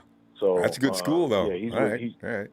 Yeah, and there's a couple of and also Carlos Basham, or Basham, however you want to pronounce it, out of Wake Forest. He's a DN2. He's a beast. He's like he reminds me of Quiddy too. He's he could be just as effective. But I'm just saying we need to make sure we take care of that. And but I feel like we're going to get. I don't know. I don't feel like Jimmy's gonna, I don't feel like Jimmy's gonna be here. I don't know what's gonna happen, man. It seems kind of crazy. I keep hearing New England talk now, and I'm seeing all this stuff going on, and I don't think they haven't extended Jimmy, and it would be foolish to not extend him and, save that cap if we were planning on keeping him. So he's saying he's planning on keeping him, but they haven't gotten that taken care of yet. And there's time, I guess, to do that, but I just feel like, wait until the last minute. If you're saying it's a sure thing, then what the hell's taking so long to get that secure? Because he knows he needs that money. He knows we need that money. So why not, go ahead and make sure you exhaust that option, especially with D Ford not possibly. It looks like they're doing that hit with D Ford. It just looks like they're doing things in order. They got all the small contracts that aren't going to cost any money, and then they look at all the big contracts. Right. Secondarily, I don't know that. Well, maybe I don't think it's going to make a big deal. But you know what? I get Big Heck. If like that rumor's true, right? Well, let's say it is true. The Patriots think Jimmy Garoppolo is their number one pick. Would you settle for anything less than a first-round pick? I mean, does that sound stupid or what? I mean, I'm going to bid high and whatever happens. But if the Patriots call me and say we want Jimmy, you called me. I guess you already know to offer me start with a first-round pick because I ain't got no quarterback once you do that. I got to go find somebody to play, So and do they have an available first rounder this year, or do they New just England? got second round and on? I'm not sure. New England. I don't know. Yeah. So if they don't have for that next to year, offer, then it'll probably have to be a future. Yeah. No. So they could set up a future plan and maybe give us a second or a third this year. Yeah, that's all they got. But I don't think they would do all of that. Oh, that's what I'm saying. I don't think they would do all of that. This is why I know New England's not involved, and this is a joke, okay? Because first of all, Belichick, that man, Belichick's going to go get his own quarterback from somebody. He's not going to pay any money or pay any capital. New England is basically in rebuild mode right now. So they need everything they got. They can't afford. And Jimmy gets 20-something million. So Jimmy said, Jimmy, you got to go to New England. All right, well, did they continue with my contract? Well, they want to talk to you about that. No, I've got a no-trade clause. I'm not going unless they're going to continue with my contract. You see what I'm saying? This is why this is all ludicrous, So, but it's fun to watch, and let's see what happens. Yeah, they're just bringing a bunch of hype around it. If we can make a splash and get a really good offensive weapon, I keep hearing about the Rondale Moore guy. If he goes in the first round, I guess I wouldn't be surprised. But I keep hearing, maybe later round, like a late second, or maybe an early third or something, or in the third round. But there's a lot of weapons in this draft, and I know Kyle's going to make a splash and get some weapons, at least one for sure, if not two. And you got to take care of all that offensive line, and our secondary is for sure a good thing for us to be looking at. And I'm thinking we're going to go back. I think we're going to go back a few spots or something like that. Even I don't think we're going to do that 12. If we don't go forward, we're definitely going to go back. I don't think we're going to stay there. Yeah. We're going to go back and get an extra pick, extra second, late second round, or you know what I mean? And I would think that would be a great idea. It wouldn't even matter at that point. I think they're going to make a great, execution-like play as far as picking, and we might be surprised. It'll be especially with our scouting group. Yeah, they've checked out everything. They'll come up with people. Dre Greenlaw, somebody I'm never going to forget. My God, who is this guy? Nobody knew. They got a safety out of Arkansas right now that I've seen. I sent to you on IG. Check him out when you can. Oh, yeah. That boy's serious. He probably, Dre probably vouch for him. So, yeah, they got some guys that'll be some sleepers out there in the later rounds. We'll be good. All right, Ellis. I'll tell you what. I believe you too. Let's get together tomorrow on Raw. Yes, indeed. Yes, indeed. I appreciate you, brother Ronbo. Thank you for the platform. All right, thanks. And shout out to the Niner faithful, y'all. Make sure you hit the like and subscribe. And we'll be back tomorrow night, Monday Raw. Yo. All right, Ellis. Have a good night, fam. And Jamie, he says 49ers meet with Trent Williams, 4-3-4 out of Syracuse. It's Trill Williams. See, this is what I'm looking forward to in this draft. I don't know if they're going to get him in the third round or what. 49ers need that dude with the blinding speed. Give me one guy. It would be nice to get two, because that's what Mahomes is like. Patrick ain't got nothing to do now but just throw the ball long. I ain't even got to aim it. If my boys out in front ain't nobody can stop him. So, Jimmy can't throw the ball downfield. Okay. Hey, Chris.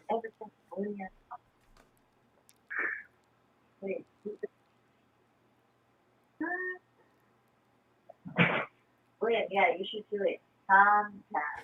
Always have to consider the conversations. Come here. Hello? Yeah, hey, Chris, there you are. You must have heard I saw the feedback. Chris, come on in, man. We're talking about the concern about Trent Williams. Yeah. I've been listening in.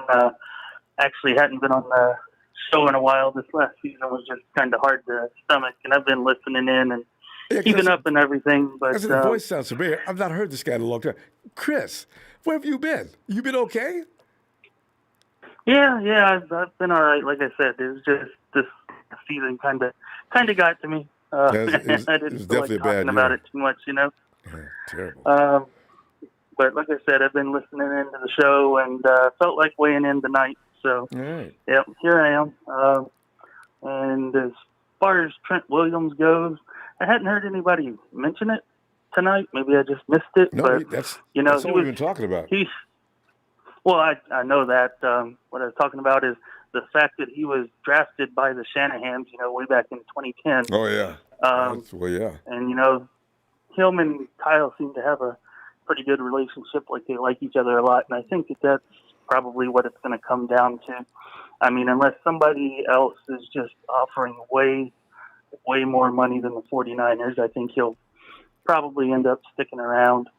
Hopefully we can get away with paying him like 18 to 20 million, which is still a lot, but I don't think he'll go for any less than that. But if we're giving him that much, maybe even if somebody else is offering 22 or 23, I think he might like to stay where he can compete and where he knows Kyle and everything. Chris, the reason why he left Washington in a huff is because he felt disrespected. As long as the 49ers bring him something that he feels is respectful, I imagine you're right, since they've already got a relationship anyway. And so... Yeah, and he's already made a lot of money. Looking at it, he's already made $100 million. So it's not like he's really hurting for money. I know he wants to get paid, but he doesn't have to be the highest paid left tackle in the league. Okay, he's already got quite a bit of money. Yeah, but that comes down to ego. Trent Williams thinks, while he's been told that he's the best left tackle in the NFL, meanwhile Bakari over in New England Green Bay is getting paid more. I don't know if his ego is so that he can't stand that. I do wonder about that though. I don't know. I mean, I guess we'll find out. I hope not, though, because I really don't want them paying him like $24 million. I mean, that's just no, they can't. That's too. And he knows better than much, for that. Yeah, he's not gonna. I hope so. I mean, if it comes down to that, I'd much rather them just kind of wait and see who else comes available, because more than likely there's going to be some more tackles getting cut during the next few weeks, and maybe they can pick up somebody that they feel is still good, maybe a better value because of the price, even if they're not quite as skilled, and then maybe use the leftover that they would have paid Trent Williams to pick up Alex Mack. Yeah, he's a must. Because he's got a relationship with Kyle. Yeah, not many teams are going to pay him 20. In fact, I don't know if there's any teams going to pay him $24 million. Not even the Colts. You've got to be careful about going. That's quarterback money. That's approaching a lot of quarterbacks getting paid less. Yeah. So. Yeah, I don't think he's actually going to get $24 million either. I don't think there's going to be somebody this year that's willing to pay him that much, and I hope he's not trying to hold out for that. And I don't think that he will. I think probably we can re-sign him for like 18 to 20 million. And then it would be nice. Yeah, they could backload it too, which they probably will. And it'd be nice if they could pick up Alex Mack. And then I was looking at the centers available in the draft, and there should be several that are good in the second round. And I'd like for them to draft a center in the second round to learn behind Alex Mack. Maybe sign Alex Mack to like 2 years, $15 million, something like that, and let a new center that they're drafting learn behind him, because we got to have that center position figured out going forward, and that would figure it out. And Alex would be perfect for it to learn by too. Oh. Yeah, I agree. You know, and maybe they could trade back in the first round, pick up a corner, and maybe like a second round draft pick. You know, so even though they're getting a center in the second round, they can still address another more immediate need with the other second round pick that they can maybe get by moving back. So I don't know. I would like to see options are endless, aren't they? something like that. They'll make you crazy thinking about it. They just go on and on with so many options. But you know, you always wonder, is there somebody out there that can keep us solid? Because that offensive line is right. We've got the running backs and the receivers. We got maturity in that wide receiver room is finally got some legitimate receivers, all right? But Jimmy's got to have time to throw. You got to give him at least his 2.5 seconds. And I think we'll be off to the races. So we're going to see. Well, if we do keep Williams and we can get Alex Mack and get the center position figured out, I think the rest of the line is okay. I think a lot of the problems they had this year was just because, you know, it didn't have the right center to make the right calls. Right. And I think that'll improve a lot, you know, if they do get somebody there who knows what they're doing well. That's true. It's you so know, important. so I think we'll be okay if we could just do that. Yeah, we'll see. Chris, we got to go. Good to hear from you again. Let's, if you get a chance, let's see you tomorrow. Yeah. Actually, I'll try to stop in tomorrow. All right, Chris. Appreciate you. Love you. Love the show. Keep up the great work, and I'll try to get in here more often. Looking forward. All right. Night, Chris. All right. Yep. Bye. And there's Lee, he's got a background now that won't be ridiculed. Lee, people couldn't get over that. I mean, the chat was going nuts. What's up with the Bucks? He explained that yesterday. Lee had one of his favorite players that he picked out because Lee, this is what he does. Two of them, Ronbo. He actually recognizes great talents before they become great talents. So it wasn't so much that he loves the Bucks, but he likes the player. Did I get that right? Yeah, it was Winfield and Devin White, Ronbo. And it was also, I like what the Bucks did. You know, they built their defense through the draft. They put so many picks into the secondary, Ronbo, and that's where I want to go with the first pick this year is to go cornerback, unless obviously you lose Trent Williams, which is the hot topic tonight. Yeah. You know, obviously if you it's lose funny Trent about Williams, that too, Lee. I just want to say that the fact of the matter is that's what got Mahomes killed. Their whole offensive attack relies on him going deep downfield to the speed. The Bucks said, not today. And that's why he set a record for yardage. Ladies, let me confirm this again. I haven't looked at it. I've been meaning to do it. Did Patrick Mahomes actually get a minus couple hundred yards in this game? Of running back? which game's that, Ronbo? The Super Bowl. Did he get a couple of 100 yards? Yes. It's got to be a joke. I've been meaning, every time we get through talking, I forget to go check that out. Patrick Mahomes was I don't running even know. back. I don't know what the stats numbers were. Well, you know I'm the not thing really a is- stats guy, to be honest. Well, you know how he does. Mahomes believes in his arm, and he should. He's got a great arm. Yeah. Patrick Mahomes will run all the way back to the opposite end zone and still gun that ball downfield, and it'll make it. And it'll make it with power. So he has no problem running back out of the defense's way. 10-step drop, Mahomes has now standardized a 40-step drop, you know? And then he lets the ball go. I said, you know, that's frightening. Well, but he did that and he got That's caught. exactly what he sort of did to us, Ronbo, in the Super Bowl. You know, he was quiet, and all of a sudden he just heated up and went off in that last quarter, the last half of that quarter, you know? True. And that's the thing with players like him, Deshaun Watson, Josh Allen's, like, they're gunslingers, and, you know, they can put the points up quick on you. So if you haven't got a good defense, you know, if you haven't got a good pass rush, you haven't got a good secondary, they're going to make you pay for it. And, you know, the Bucks got them. Like, obviously, that was a master clinic by their defense, Ronbo. And if you remember 2019, our defense was hitting on all cylinders, and it was because of that front four we had, you know.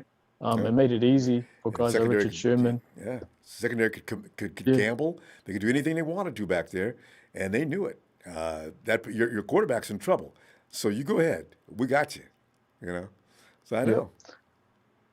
Yeah. And obviously, you know, like, we don't have to go corner in the first. You know, there's a lot of options. You know, we've got O-line to look at, defensive linemen. We probably got the best shot at a defensive lineman early too. Like, we the first one could fall to us. There's the guys like Kwity Paye. I remember I mentioned to you. There's Ojulari. I really like Ojulari, Ronbo, from Georgia. Have you looked at him? What's his He's name? probably not worth picking at 12, but if you move back and take him, he probably is the best fit to replace D Ford. Azeez Ojulari from Georgia. Lee, I tell you, if there's one thing I really enjoy, other than the QB position, it's the edge rusher. The edge rusher should be like the star of the show. And Nick did come out the tunnel with the steam. So, that's the guy. He is the guy that brings excitement. Yeah, and Nick's coming off a serious injury, so the more help we can give him, the better, and we don't know what D Ford's going to be like, so that could be the go-to. But, with our front office and how we like to structure teams, Ronbo, is that our first picks are always usually offensive line and defensive line, like, McGlinchey, Solomon Thomas, Kinlaw. It's always in the trenches, and so it wouldn't be surprised me if it's, O-line or D-line. Those are two prospects that could I'm expecting it. go to us. Yeah, Ojulari, Kwity Paye. The caller earlier said Basham. He's good too, Ron, but he probably get in the second round. Boogie Basham. He's seen him, He's freaky. Like, I love watching him because he's explosive and he can play inside or outside. So there's another guy. Is it defender? This is a defender, right? Yeah, defensive lineman. He played more outside. Inside or outside? Okay. Yeah, so he played more inside in 2019, and then they bulked him up to play. Oh, he played more outside, and then last year they bulked him up to play more inside. And he got that kind of gets size? double teamed a lot. Okay. Yeah, he's 280, 283, I think, Ronbo. Oh, that's perfect size. And he's like 6'3", 6'2", so he's like that more solid build, and he's explosive. So he could be a guy we go in the second round. If we go O-line or corner in the first, I like Surtain. I think he's the best technician out of all the corners, Ronbo. Like, I feel like he's the most safe with his technique. He's a good press man corner. He's fit. He's very physical, right? Physical, yeah. He's a bit like Ramsey. You wouldn't say he's Ramsey because Ramsey's a freak, but that's his play style. He plays a lot like Ramsey. Then you got guys like Farley. You know him. He's the athletic guy. He's tall. I sort of worry about him, though, Ronbo. I feel like he might have a lot of injuries. I don't know why. I just get that feeling about him. I think he's had a couple of injuries. The fast guys, you always got to worry about the hamstrings. The hamstrings are not designed to move that fast, Lee. No human hamstring is supposed to be running 4.3. It's just, wow. Yeah. And with those hammies, Ronbo, they're lingering injuries, and you see a lot of sprinters and runners get them a lot because, they're always stretching that muscle.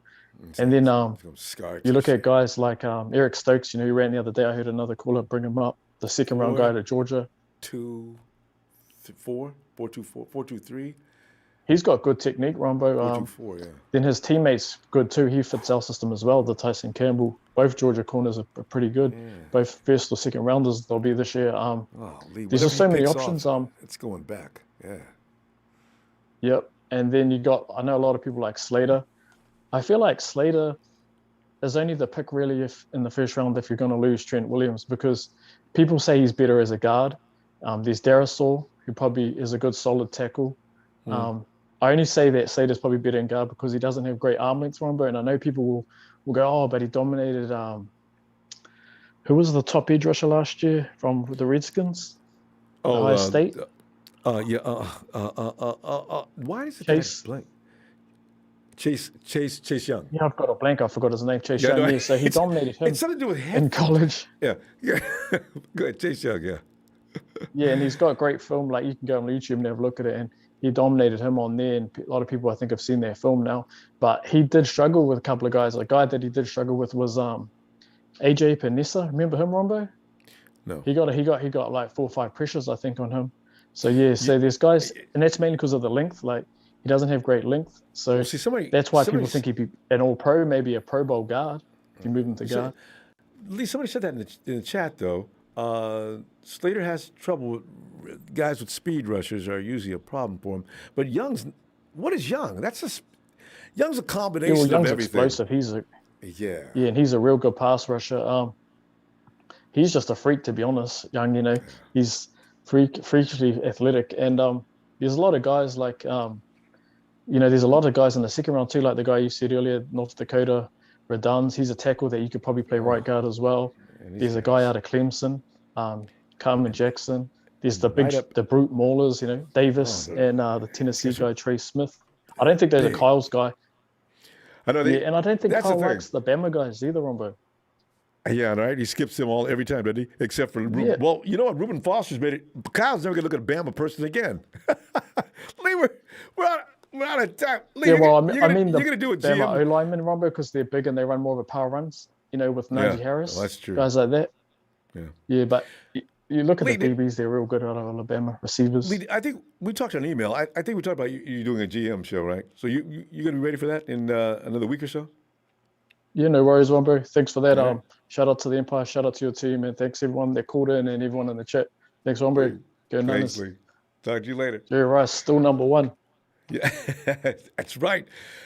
And somebody, what's his name, man? Every couple of years, comes back in and says he's number one.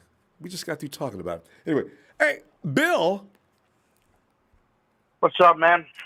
Bill, we're looking at a situation here where hopefully it comes out well, because we're trying to figure out why is it taking so long to sign Trent Williams. But then again, the 49ers, people think and start imagining things because the 49ers don't do things like sign people. They're going to get rid of Jimmy. If they weren't, they would have extended him or done something with him right now. Trent Williams, nobody says anything about Trent. Well, but Jimmy's the only example because the haters are going to come out and say that because they want to use that for a reason. And even not the haters. But the 49ers haven't signed anybody except for the guys that don't make much money. Well, that's not an I think accident. what they're waiting for is what Seattle's going to do. With Because Russell Wilson is not going to be in Seattle. Before we start laughing, we need to be a little nervous if they're getting rid of Russell. Because what if they pick up Deshaun Watson? Oh, that deal came out yesterday. Yeah. It was Watson versus Russell. And no, wait, Bill. Wait, the one I just got through reading an hour ago is Watson is on his way to the Cardinals, and the Cardinals want to pick up Kyler Murray. I mean, not the Cardinals, but Texas wants Kyler. He's from Texas, you know. I hope that don't happen. These are all jokes. How are you going to do? Kyler Murray's on a rookie contract. Okay, that means Cardinals have to give up more than Kyler Murray. Yeah. Wilson, so but the Wilson and Watson, that works. That actually, in fact, Texas has to give Seattle because Watson's going to get paid more than Russie next year. But see, you don't want Watson to go to Seattle because he's not. Watson's a real good player, and Yeah. I don't know. I mean, if we're gonna get rid of Jimmy, we might as well either trade for Watson or try to some way hustle a deal and get Aaron Rodgers. These other quarterbacks, they're going to cut the mustard. Yeah. Come You on. know what? Green Bay's already told people to stop calling there asking about Aaron. Listen, Bill, when in another month or two, Deshaun Watson, they're going to finally calm him down, and he's going to stay in Texas. You can't, they're not letting him go, and he ain't going to sit out a whole season. He don't want to play for Houston. It's a toxic environment. I'm down here. I know that. I feel sorry for him. I really do. If not this year, he'll be out of Houston next year. I guarantee you. Yeah, Mark my words. If he stays in Houston this year, he is for sure gone next year. Well, because he'll probably have a plot to get out. He'll probably come out and play half-ass football or something. But he can't do that either because that'll ruin his reputation. But, I feel bad for him. And then you got Dak Prescott. There's three quarterbacks that are Dak, Deshaun, and Russ. And Wilson, anybody's going to give up whatever you want for Russell Wilson, too. Most teams. So it's going to be really interesting to see what happens in the next few weeks. They would have to offer more for Russ than Watson because Russ has MVP. Watson hasn't got to that point yet. Yeah. I mean, what in 3 first rounds and all that? Where's Watson's MVP? You got more on Russ than you would on Watson. It's even though I think Watson's a better player than Russ, but we're looking at You're looking at 25 years old. What Deshaun's how old? 25? and Russ is on the other end on the downside of his slope. So you make look it at up what there. Brady did. They got an argument. They have an argument. Look at what Brady did. Look at what Brady did. How old?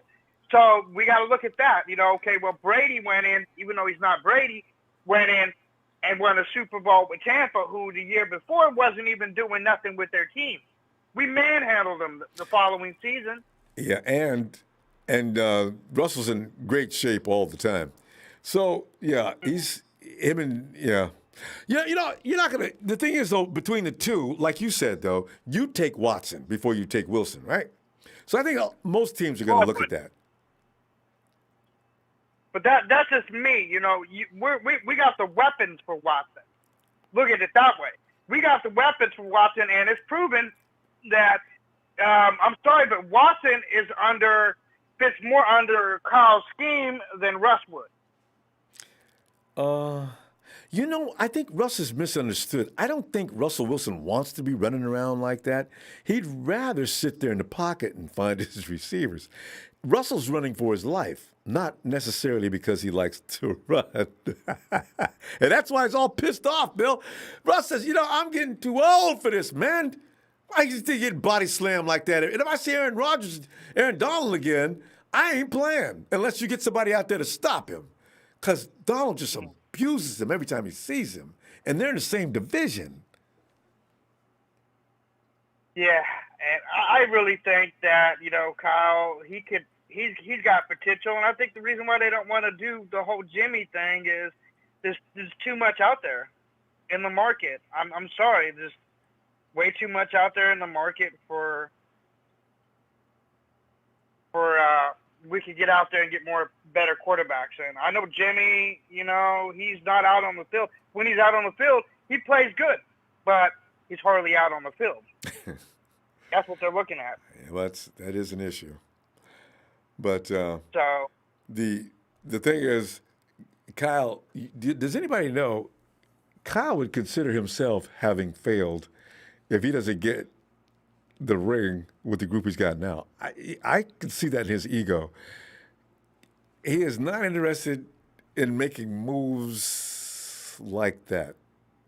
If he succeeds with Jimmy, then he'll be able to tell everybody, let me do my job, stay out of my business, I know what I'm doing.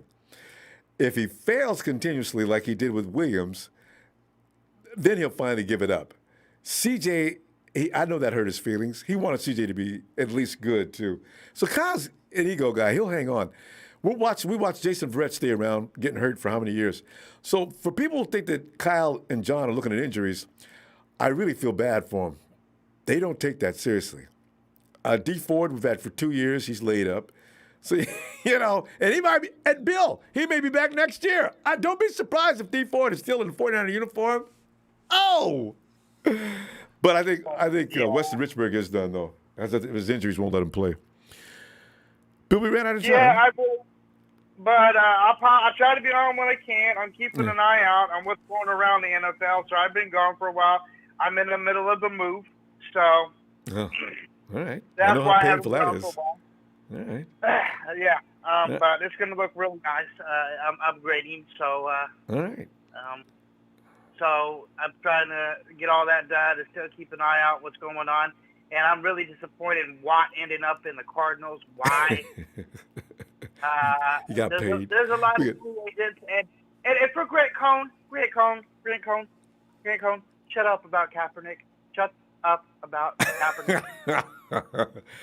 You guys got to. You think? If you think about that, Eddie, he don't win. You're gonna have something else to say. Grant Cohn, shut up. I can't do it. You got to get him, Bill. Go get him, man. Bill, we got to go. I'll see you when you get a chance, since you're kind of busy. So, yeah, looking forward. All right. Talk to you later. All right. Hey, one more thing. Give me a 49er shout out. All right. And hold on.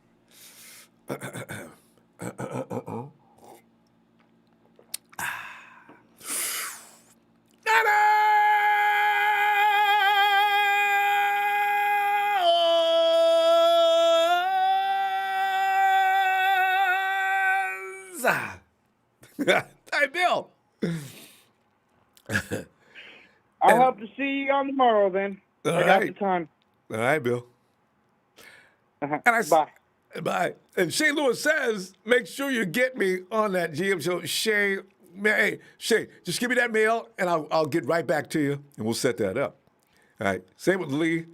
All right, Lee asked me about that a long time ago, though. So, you know. All right.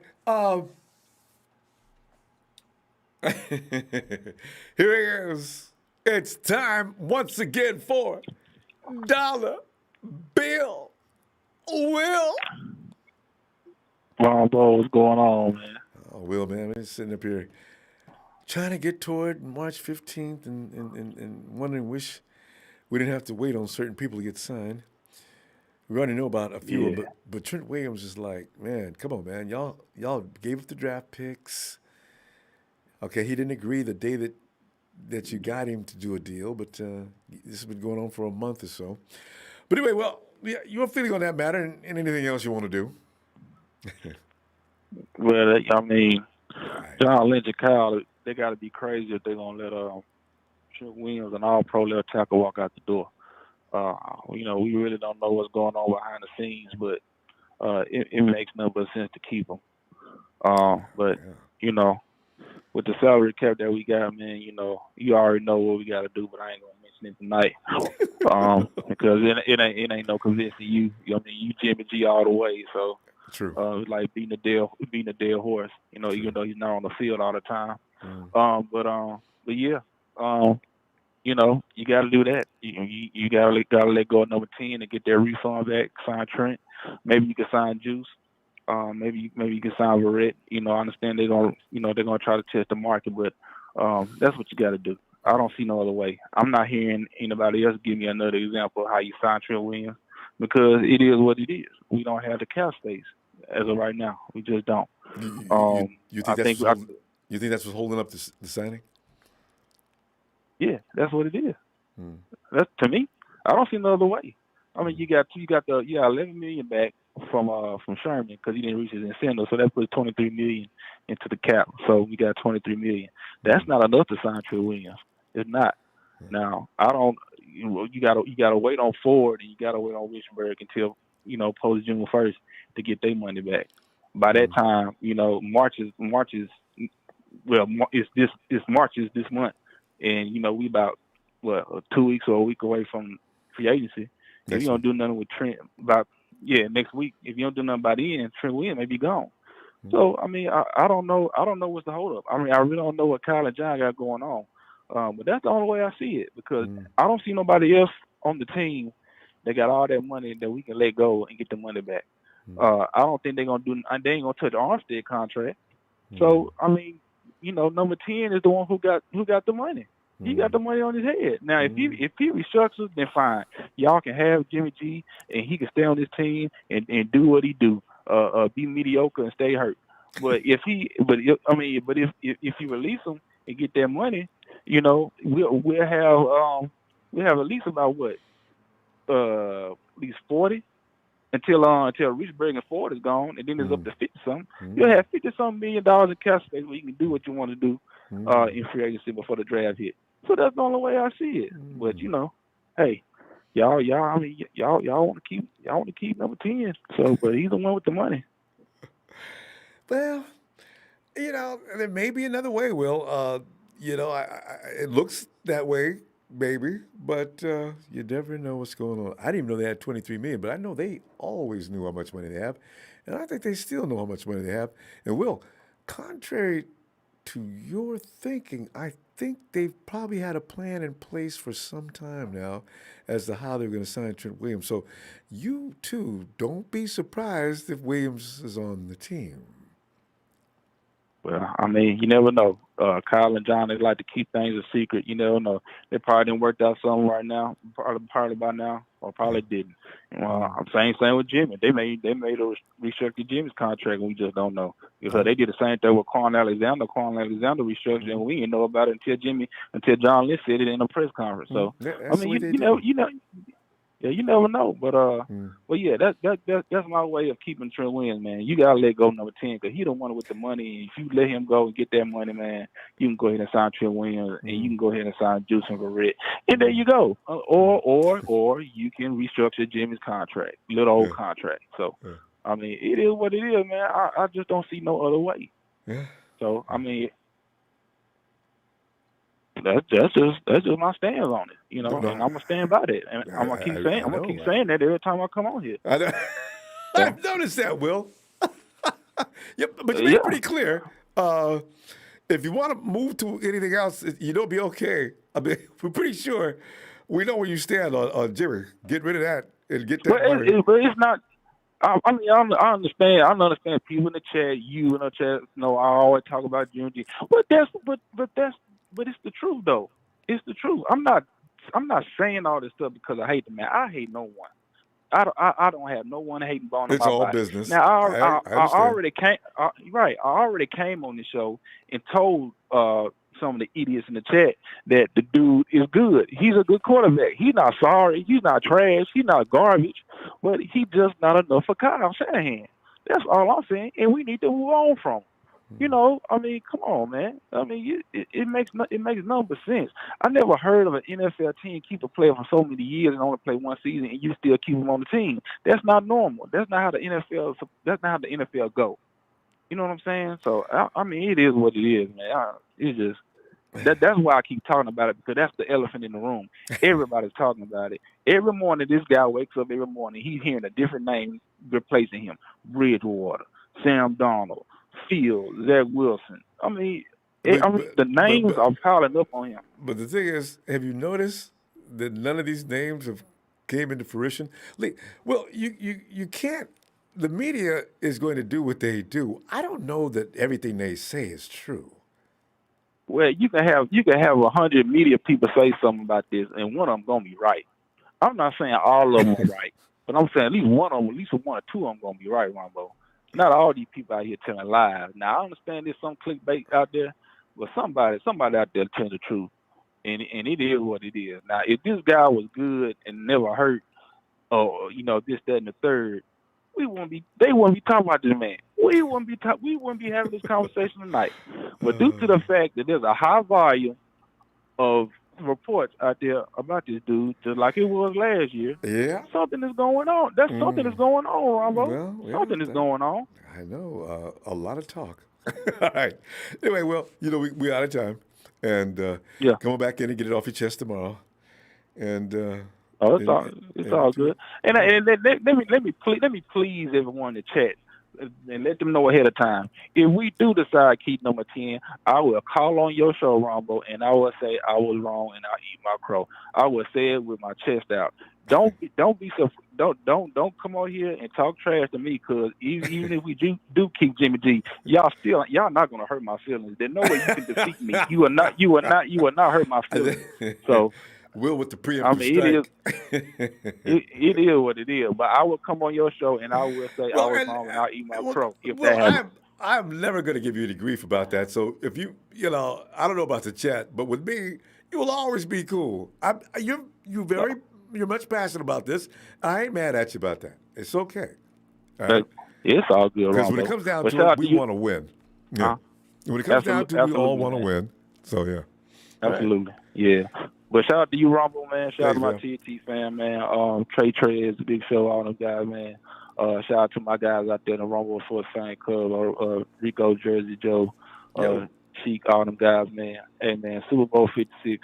It'll be the San Francisco 49ers versus to be announced. All right, Ronbo. Yes. All right, Will. All right, man.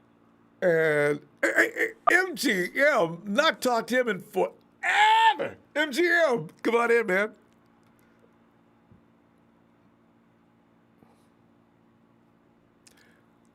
MGM. You gotta love that name, right?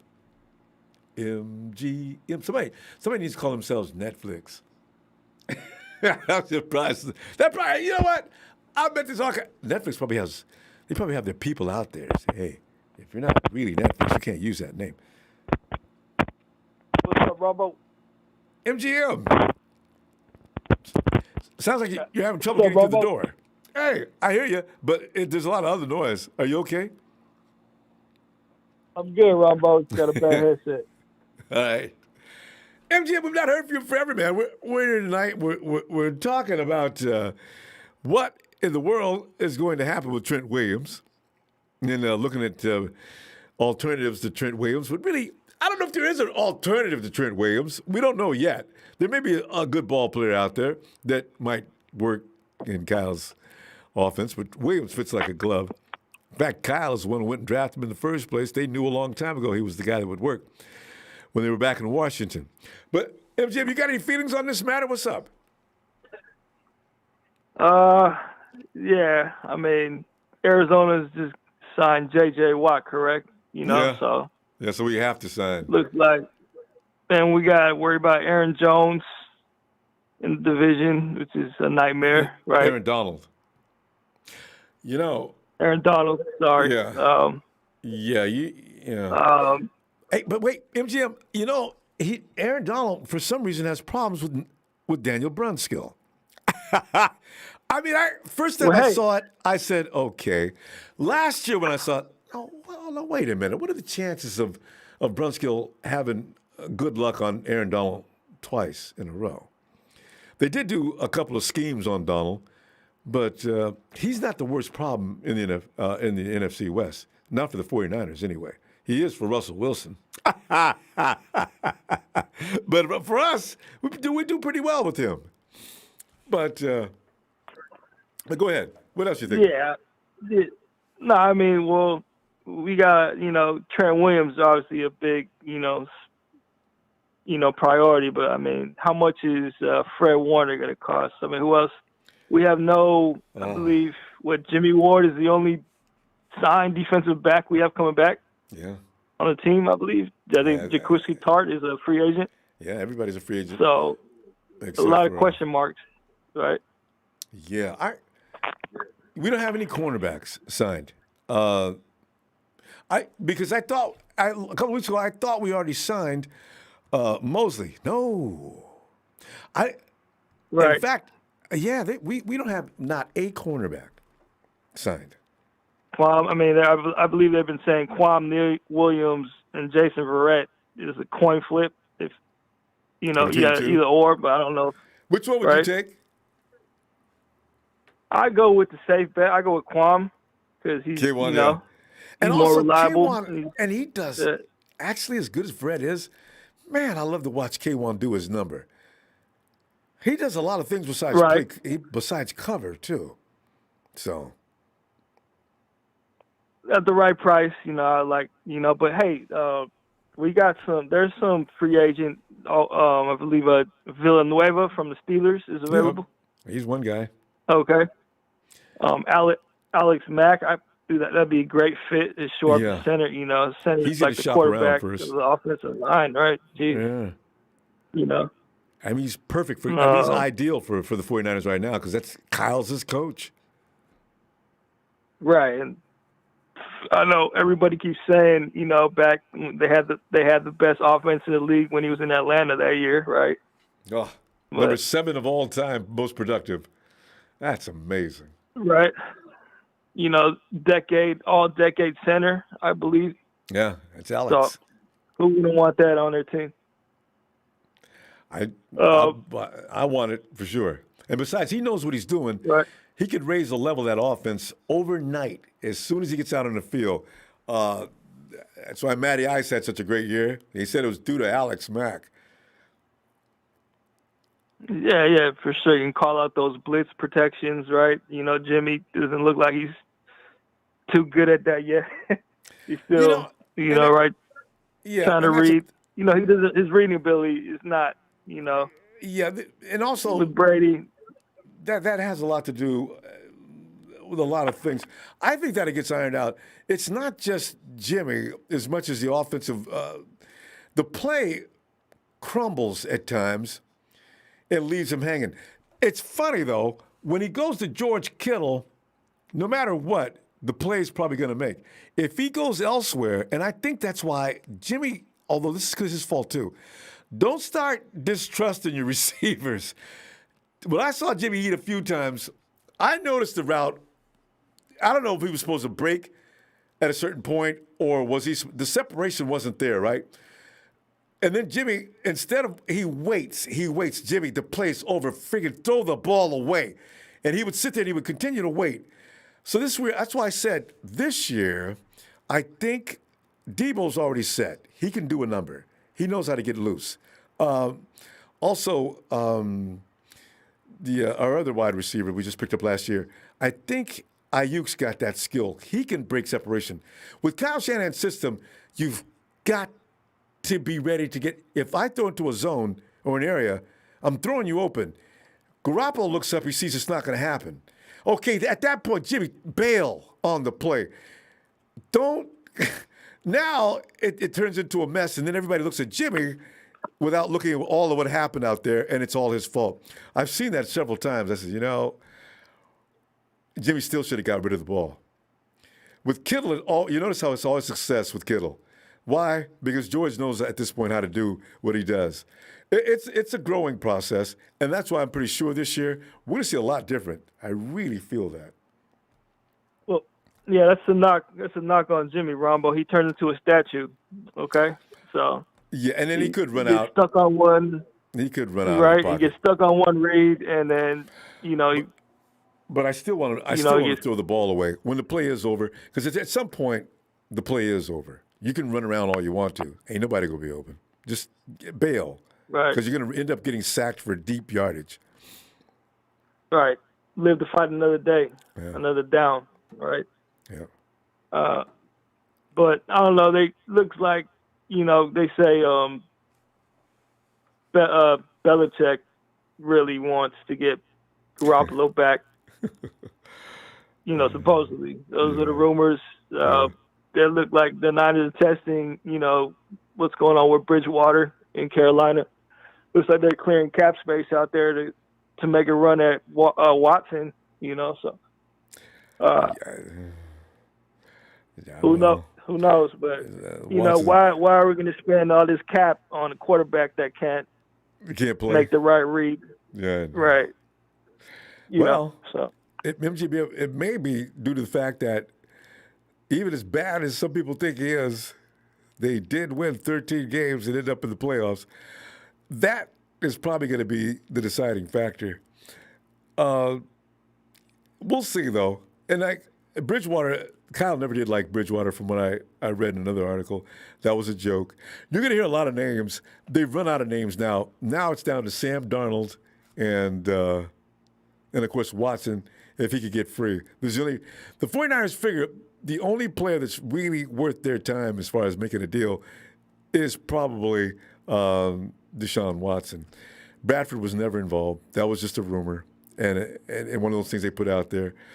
Belichick, he's not going to pay Jimmy $25 million. They don't have that kind of money. Belichick's one of the cheapest guys in the league. He's not going to give up draft capital. So you're going to hear more, too. This is probably not the best we're going to hear between now and, God knows, 2-3 weeks from now. There's going to be look for Watson. Just like right now, Watson is also in a deal involved with Kyler Murray. These are the things you got to hear. So for those who don't like Jimmy, it's going to draw you, and that was the prerogative of the writers to put that out there. They know that there's a market for people who don't like Jimmy G. I put this article out there. I know I'm going to get a lot of clicks. That's true. That's true. Okay, so what's your max on Trent? I mean, what 20 million for one position? We're out of time. 18 or 19. You got to backload that contract and give him something we can work with this year. I think Trent will understand that. You put the money where it can be handled so it can keep a team around, because Trent doesn't want to see everybody leave the team. Neither does Garoppolo. So they're going to run to these guys, and if they get into trouble, they're going to say, listen, we need for you to do this, we need you to do this, we need you to do this. And then because the 49ers are interested in going to the Super Bowl, they're going to try to keep as many of these guys together as they can. If there's a casualty, I don't know who it's going to be right now, but we'll see in the days ahead. Sounds good, Ronbo. All right, MJ. Hey, have a long time. Have you had a chance? See you tomorrow. All right, Ronbo. Have a good night. You too, MGM. All right. And do we get okay? Living the dream. Living the dream. Living the dream. Keep praying. Hey, all you guys that think Jimmy's going to the Patriots, don't even go to church on Sunday, and maybe find some services during the course of the week. I promise you that's not going to happen. I'll guarantee it. If it doesn't, this is my favorite hats. I will cook it up and eat it, right? That is the silliest thing. Hey, Eduardo de Dios. Hey, the Rams will bench Stafford and bring in Blake Bortles by the 5th week. Hey, Blake, I forgot he plays for the Rams, actually. And Coach says, hey, Ronbo, I did several mock drafts using computer-generated, and Kwity Paye was actually there at 12 a few times. If he or Slater is there, I think we pull the trigger, if not trade down. You know what? Because you know the 49ers are going to get a lineman. I've already made up my mind. This is what they do. Kyle and John are going to do the trenches every year. You know, I just, if we see anybody, because last year I was crying after I left. I cried myself to sleep that night. I wanted Henry Ruggs. I like Javon, but I wanted Henry Ruggs. I just knew he had the speed demon that I've been wanting for a long time.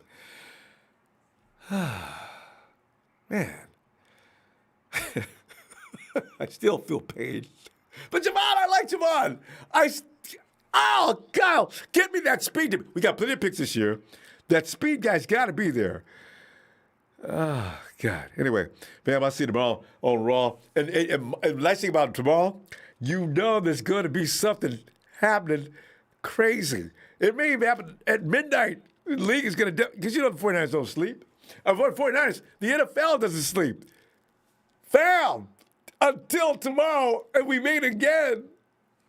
Niner! Oh, wait, I should do this too. Guys, thanks for the contributions tonight, too. I always forget to tell you, I appreciate that. Thank you so much. Where was I? Niners!